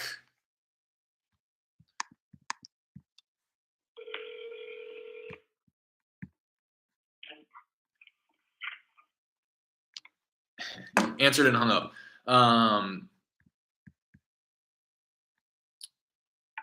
Okay. Daniel, hey, did you ever sell the house a few months back? I think house was in flood zone. Curious, bro. Probably not. Flood zone a few months back. Oh, the one on 36th Street, I think you're referring to. No, that one. That one, there was a lot going on with that. The learning lesson with that one was confirming whether or not permits were pulled when making additions to the property. That was the big learning lesson in that one. His father, if I remember correctly, had, or maybe it was him, he had like put up a wall in the back that separated one of the bedrooms, and then he built an additional bedroom and makeshift bathroom in the back, and to create two separate ones in the back with their own back doors, and they were separated from the house, like I said, because he built a retaining wall essentially separating them.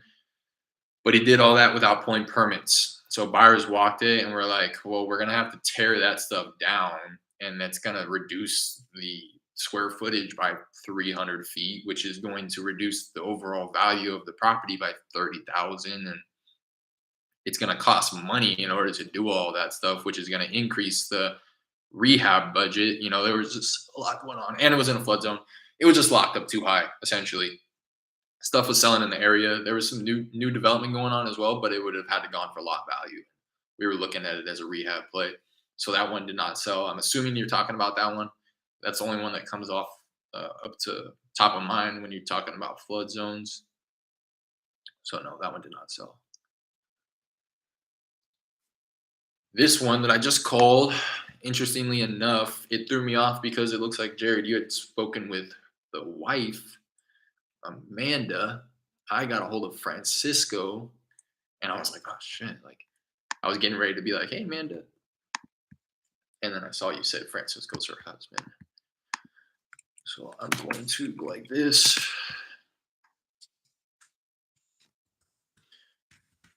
Francisco's name after that number. This is a pre-foreclosure list too, which is probably why he's so sensitive about it. I didn't realize until I pulled him up in batch leads and saw that it was active pre-foreclosure. Notice of trustee sale. The auction date was supposed to be September 7th. I wonder if that happened. I don't know. It was it went to pre-foreclosure. You know, the foreclosure was filed back in July 15th. Oh no, this is 2021. So this is a year ago. So I imagine it still owns it.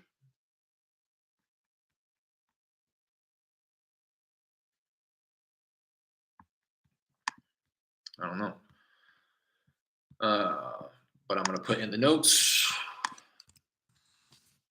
Connected with Francisco. Okay, yeah, you had put right here the number that you connected with Amanda. That makes sense. Connected with Francisco.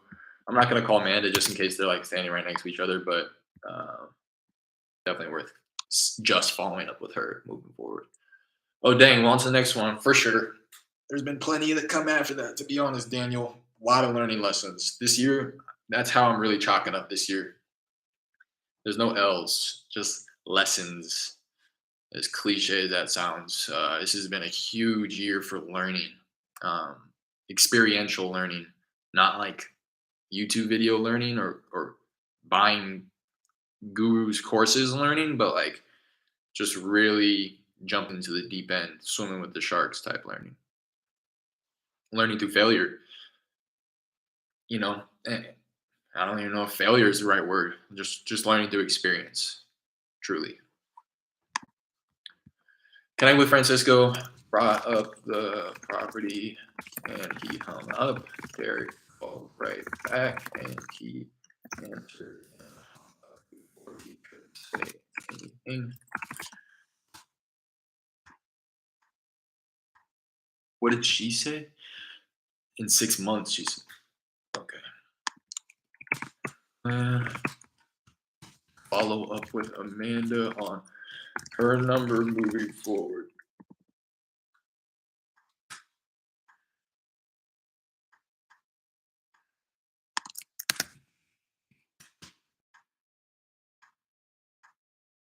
Next year's going to be a gold rush. That's what I'm saying. I really feel it.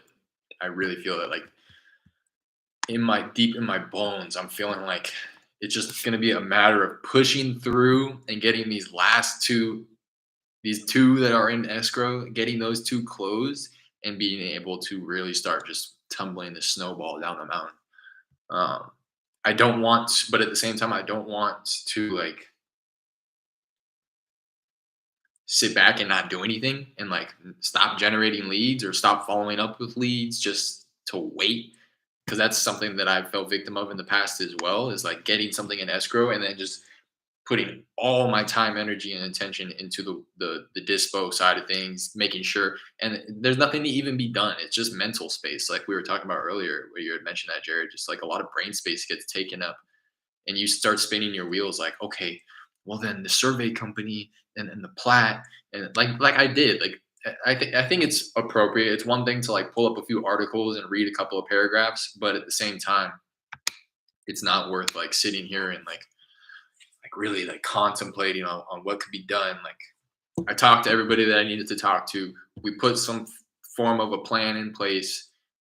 That plan doesn't really involve me to any degree. Now it's just a matter of letting them do their thing, which is exactly what the buyer, Luis, was saying. He's like, I was just kind of sitting back and letting title do their thing.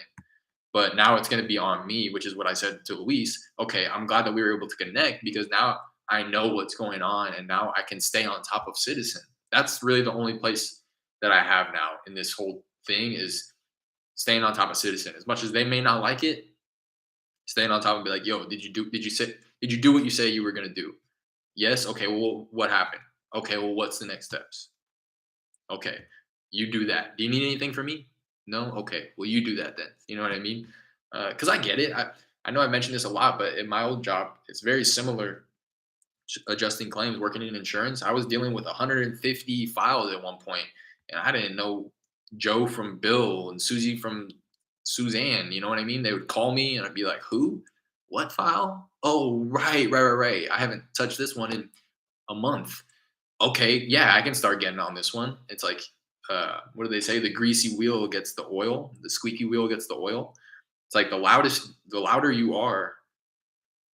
Like my mom always says, I'm sure I've said this a number of times, like a closed mouth don't get fed. You know, if you're gonna be the shy one in the back of the corner who is acting like noble by not raising your hand and freaking out and saying, "Look, I'm hungry over here," then you know what I mean? Like, 'cause that's a personal thing. Like, people feel like they don't want to be a nuisance. They feel like they don't want to be troublesome to somebody, right? Somebody is in the room with 10 hungry people, and two of them are in front of the person's face who's serving the food. Look, I'm hungry. I'm hungry. Where's it at? Where's it at? And there may be one couple people in the back who are just like, you know what? They're freaking out. I don't want to be that person who starts begging. You know, I don't want to be that person. I'll let them get served and then feed them first, and I'll just kind of hang out in the back. By the time they get to the front of the line, there's no food left. You know what I mean? So that's something that I'm battling and having to overcome is just embrace the fact that like I can I'm very intuitive. I can tell every time that I call this title company, she doesn't like talking to me. And again, I get it. I never like talking to anybody else. I would much rather at my old job go into work, sit behind my computer, and do everything that I needed to do, and then go home. Right? When you're having to like explain to somebody and update them on what it is that you're doing, it just duplicates the work. It's like, here I am, I did the work, and now here they are calling me, and now I have to explain to them the work that I just did, right?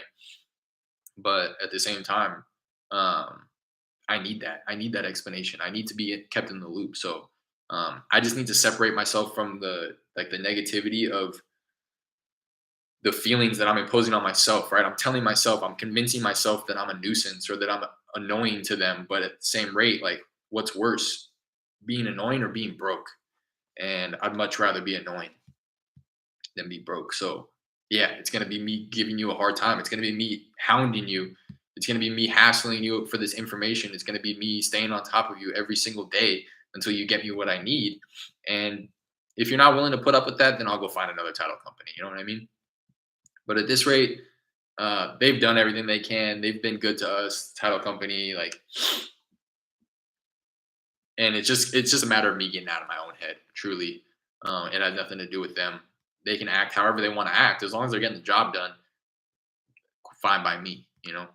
Yep, exactly. Always not to go through the pain to get the glory. So pushing through the hectic stuff just proves that we want it bad enough. Exactly. I'm reading a book, The 5 a.m. Club, right now by Robin Sharma. I would recommend it to anybody who's looking to make any type of changes in their life. Like the 5 a.m. Club is very literal in that it's the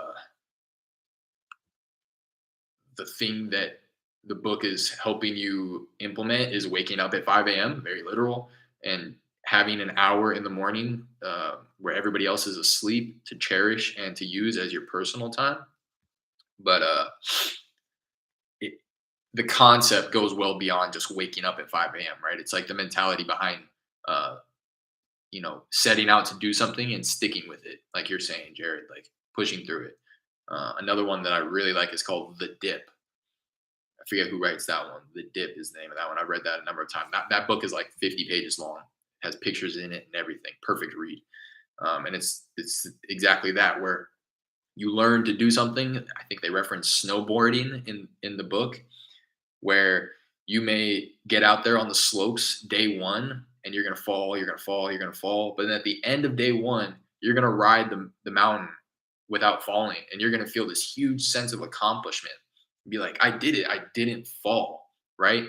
But in the grand scheme of things, you just barely breached the surface, right? You're just still learning how to snowboard.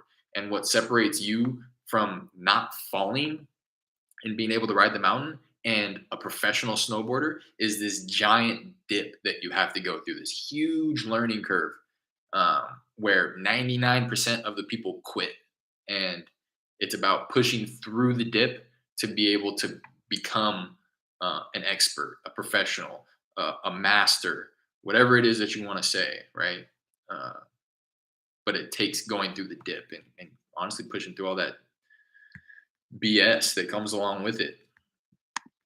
But that is where 99% of people quit, which is why the dip is necessary, right? The dip is necessary so that the people who do get to the other side, they're well paid, right? And there's things in society, I know I'm going off on a tangent, but there's things in society that represent the dip um, all the time, like that you can see on your everyday lives, right? They mention college sports. College sports is just a giant dip. It's just a big test for athletes to see if they're willing to put in the type of effort that's needed to be put in order to become professional. College athletes, before these recent things had passed, didn't get paid a dime. They were simply proving themselves after 4 full years of probably double, triple days, working out every day, practicing every day, going to school at the same time, just to simply get to the next phase. And college sports essentially is just a giant dip. Are you willing to do what it takes to get to the next level, or are you going to quit like 99% of the people? That's the end of my rant. And that's how I look at this, Jared. To be quite honest, 2021 was just our dip. It was a giant test. Are you going to keep pushing through it, or are you gonna run into a little bit of difficulties and then give up?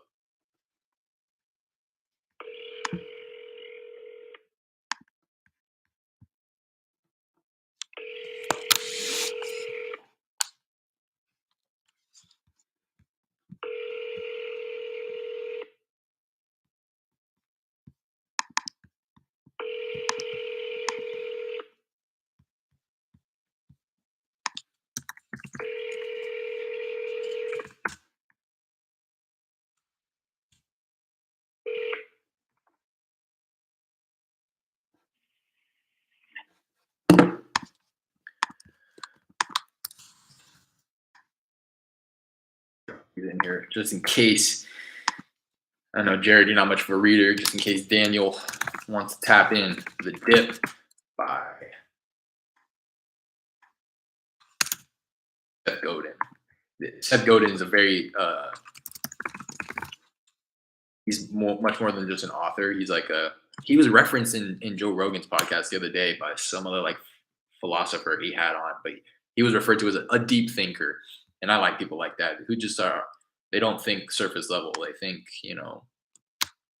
deeper, try to kind of come to opinions and conclusions on what is going on, what life has to offer. You know what I mean? This whole big rock that we call Earth is all about, and what these people that inhabit it, what they're all about too. And the other one is 5 a.m. Club by Robert Sharma. I'm reading that one. 5 a.m. Club is a little different. It's like a fiction book. It's like it's interesting. It's written in a way where it's telling a story about people that are learning things about waking up at 5 a.m. So you're kind of learning through them. I wouldn't know how to explain it. It's one of those you got to read.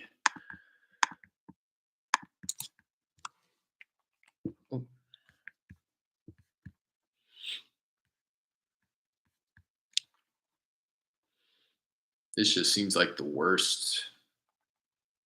Seems like at one point this woman's going to become motivated. You talked with her, Jared, back in July. She said she wants to see how long she can. Your call has been forwarded to an automated voice messaging system. See how long she can live by herself before she has to move into an assisted living facility. That just sounds like a recipe for disaster. She's going to end up waiting too long, and then not be able to make the move.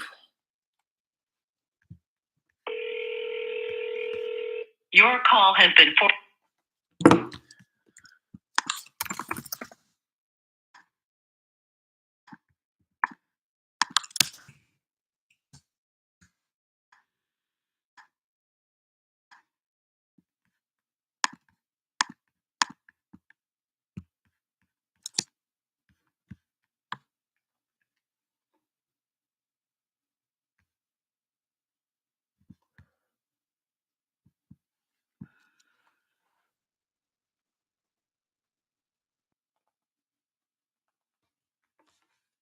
Tresetta, is this how you say her name? Tresetta.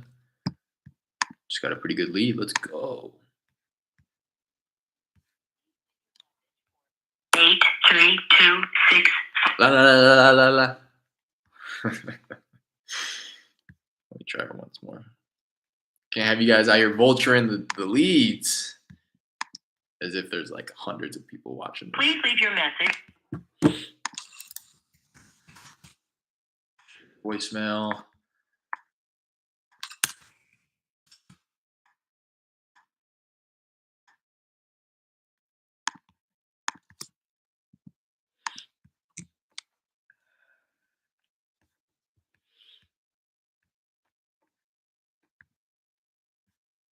All right, I'm going to leave this one for you, Jared. This is one where I spoke with Maria.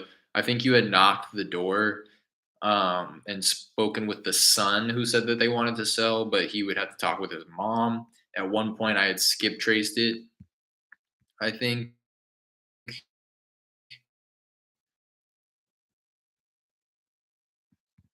And then talked with the mom, and she was like, "No, I've never wanted to sell. I don't know what the hell you're talking about."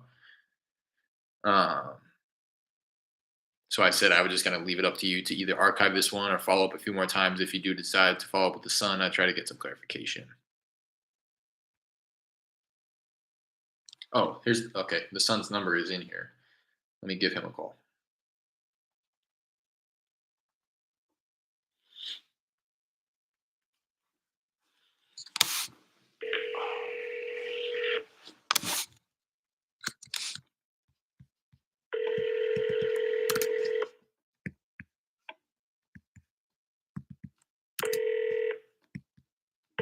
I'm sorry, but the person you called has a voicemail. All right.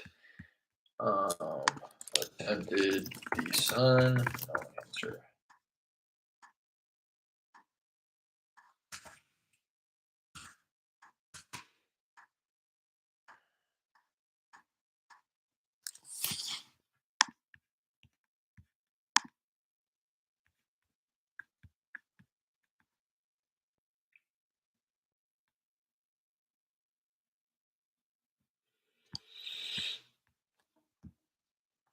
All right, this guy was having tenant problems. Hopefully, I can get him on the phone. I've been kind of eager to talk with him about this. I've seen it in the notes every time I pull it up, but never been able to get him on the phone. I apologize, but I am unable to receive your call at this moment. I think that's what happens every time.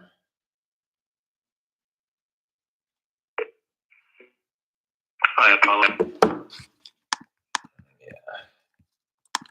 Kind of rings once and goes straight to voicemail. Looks like you had some trouble as well, Jared, and you called off Rand's phone and he picked up at one point. That was like 3-4 months ago. So I don't know.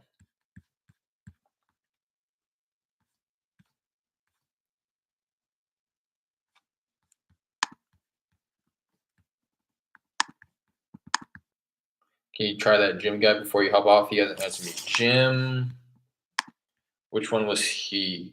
A Glacier? Yeah. Yeah, this guy's been dodging us, right?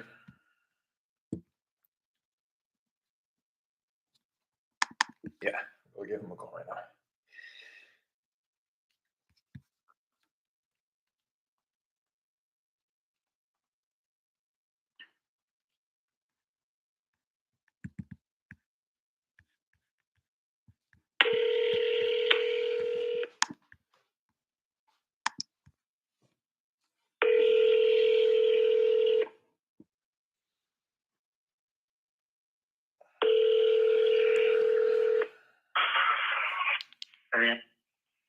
Hey Jim, how's it going? This is Derek. Oh, hey, how you doing, man? Doing well, doing well. Just wanted to round back with you about your place over on Glacier Drive. Still have some interest in selling that one there? You said what now? And just wanted to round back with you. We've been going back and forth a little bit about your place over on Glacier. Just wanted to. I'm gonna have to wait on my wife when she's back in town. She's back in town this week. I'm sorry, you're cutting out a little bit. And then I'll be able to trust it with you now. I'm sorry, it's a little difficult to understand. You said that you're waiting on somebody to get back in town? Yeah, my wife. Okay, okay. And to discuss it with her before moving forward with anything? Yeah, but we just get to a couple options. And you know, it's I said, I even got bad on a profit. It costs you almost $2,000 for a one-bedroom apartment. Yeah, you're telling me. I didn't know that. Yeah, it's crazy right now. And they are $1,300, and you gotta pay for this, for that, and so it's around almost $2,000. That's for one business. Yeah. Let me ask, would you be needing, if you were to sell this place here and you were looking to move to a new apartment, would you be needing the money in order to move to that new place? Yeah, but I don't know. It makes me fishing my home. One more time? It makes me fishing my home.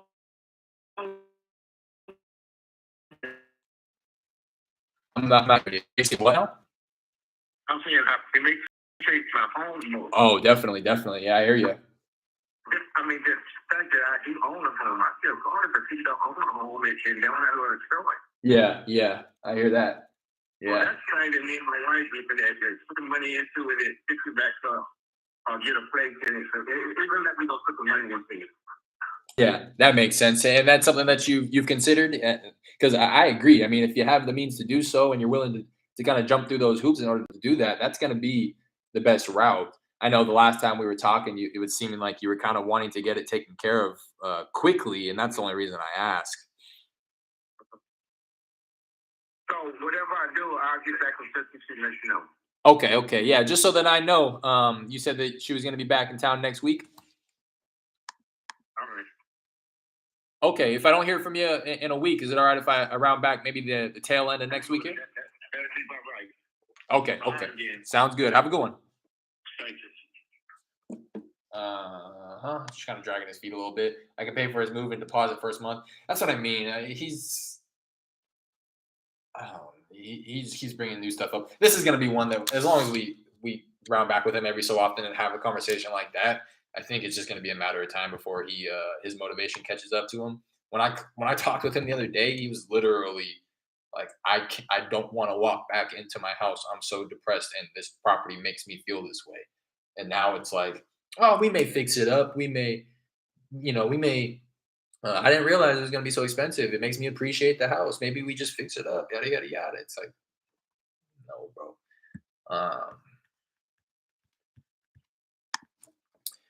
Spoke with seller. Wife is out of town and will be back next week. He mentioned how expensive it would be to get an apartment, and it makes him appreciate him owning this home even more. That being said, and I always want to say that too, like, this is something else that I got from my old company, my old job. Let me finish this note before I go on this little tangent. That being said, he considered fixing it up and keeping it. Eric received permission to call next week if he doesn't hear back from him after the wife is back in town.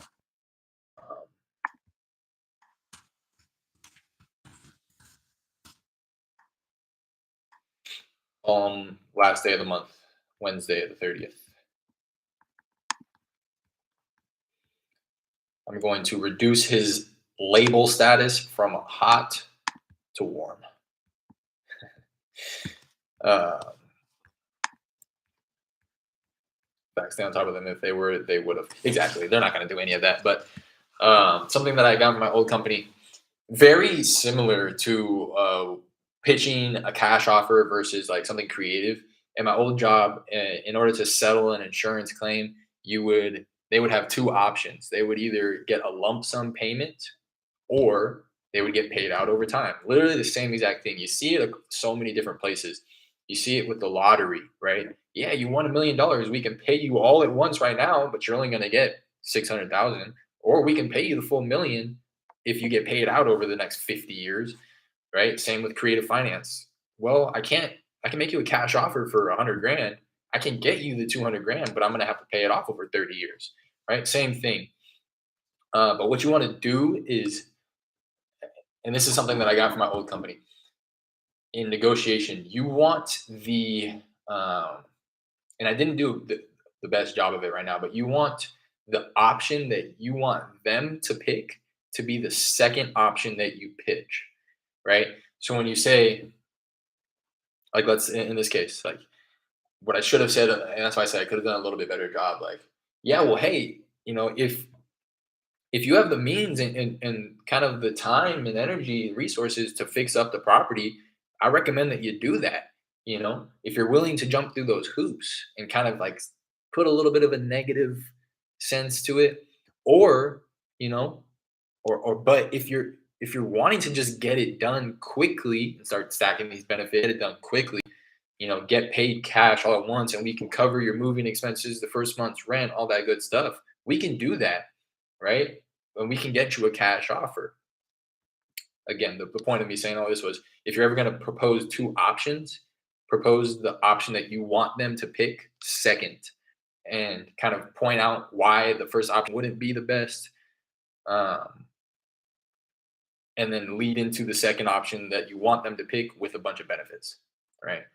So that's how we would, in my old job, it was, from a liability perspective in insurance, it was beneficial to just give them the lump sum. We wanted them to take the lump sum payment, because it would negate, it would cut off all of our future liability, right? But if we were paying them out over time, nothing prevented them from coming back 10 years later and saying, oh, well, this happened and this happened, you got to pay for it. And more often than not, we would have to pay for it. So that's why there was benefit in us. If we gave a big lump sum payment, we cut it off. Same thing for this. Again, if you give somebody a cash offer, the deed goes in the new buyer's name, it's a done deal, right? Whereas if you're paying out somebody on a creative finance, like, yeah, it's kind of a done deal, but at the same time, their name's still on the mortgage. We're still paying off their loan. You know what I mean? So yeah, at my old job, you would always say, like, we could, so, you're entitled to 100 grand for the insurance settlement. What we can do is we can pay you $290 a week. The check would go out every 2 weeks for $580. And that would continue to get paid to you every 2 weeks until that 100 grand is paid off. Or what we could do is we could pay you 70 grand right now in one lump sum check, where you can get that money all at once. It's yours to do with what you please. You know what I mean? And kind of make that second option sound sweeter, to where they're like, oh, just give me the money now. What do you mean? Could be a creative deal if the monthly payments were around what an apartment costs. If you got an apartment around 9 to 1 instead of one for 1,300. Yeah, he's also he's also probably looking for something crazy. $1,300 a month. And the monthly payments could cover his apartment, and he would be living there for almost free. Yeah, exactly. Exactly. Let's see the area. Pull them up quickly on Redfin and just see if there's anything listed for rent in the area.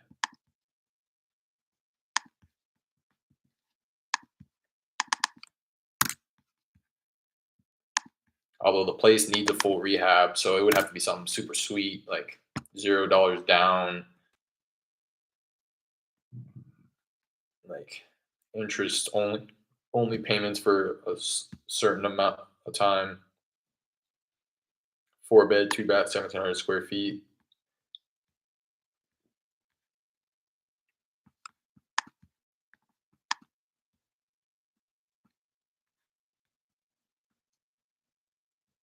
yeah, stuff in the area is going for sure. Yeah, 1,700 for property a little bit bigger.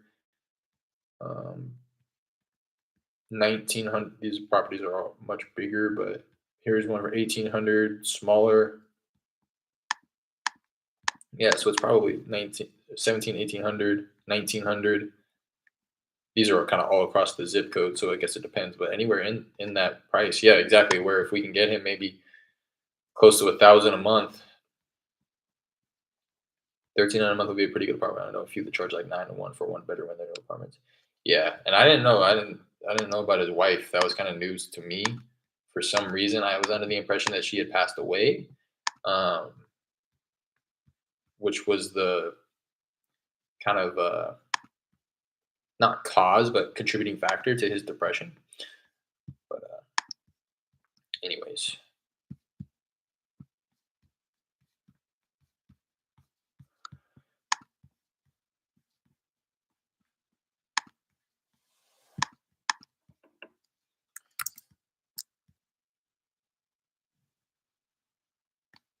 all right, I'm gonna skedaddle. I hope everybody had a great Thanksgiving weekend. Spend some time with family. I know, as of recently, things have changed. They've changed for me and us over here. For 1,300, might be trying to get more than better. Yeah, for sure. I know things have changed for me over here. Just ever since COVID happened, he has just kind of realized that. Well, I'm not going to speak for everybody. I'm going to speak for us. We've realized that doing the whole big family events isn't even really something that we're interested in doing, especially when we are, looking to create our own family and start our own traditions. And that's why, this year we didn't really do the whole big grand Thanksgiving meeting with the family. We just kind of made dinner ourselves, spent time with each other, and it was honestly much nicer than any previous year where we've kind of done the show of big family. So that's just to share a little bit about what I'm doing and to kind of express to you guys that I'm sure people are doing kind of in the same ballpark as I am. So I hope that, if you did take a similar route this past weekend, that it was fulfilling to you, that you did have a good time. Um, and yeah, wish you the best moving forward and everything that you're doing in real estate. I imagine that you're interested in it if you're tapping into this video here. We do work at the Houston market. So if you have anything in the area, Houston Metro, or even Texas in general, it seems like we're starting to expand a little bit beyond there, beyond Houston. So if you have anything in Texas that you either need help taking a look at, you need help moving on the dispo end of things, please feel free to reach out. My socials are going to be in the description of the video, or just feel free to comment your email or something like that on this video specifically. Other than that, feel free to drop any questions, comments, concerns. Drop me a like if you did enjoy the content. I'll be back probably tomorrow in order to keep pushing through these leads and on the hunt for the next deal. So appreciate all you guys for tapping in here. Good luck, man. I'm working while you're doing the same. Keep it up. Same to you, Daniel. Wishing you the best of luck and future success.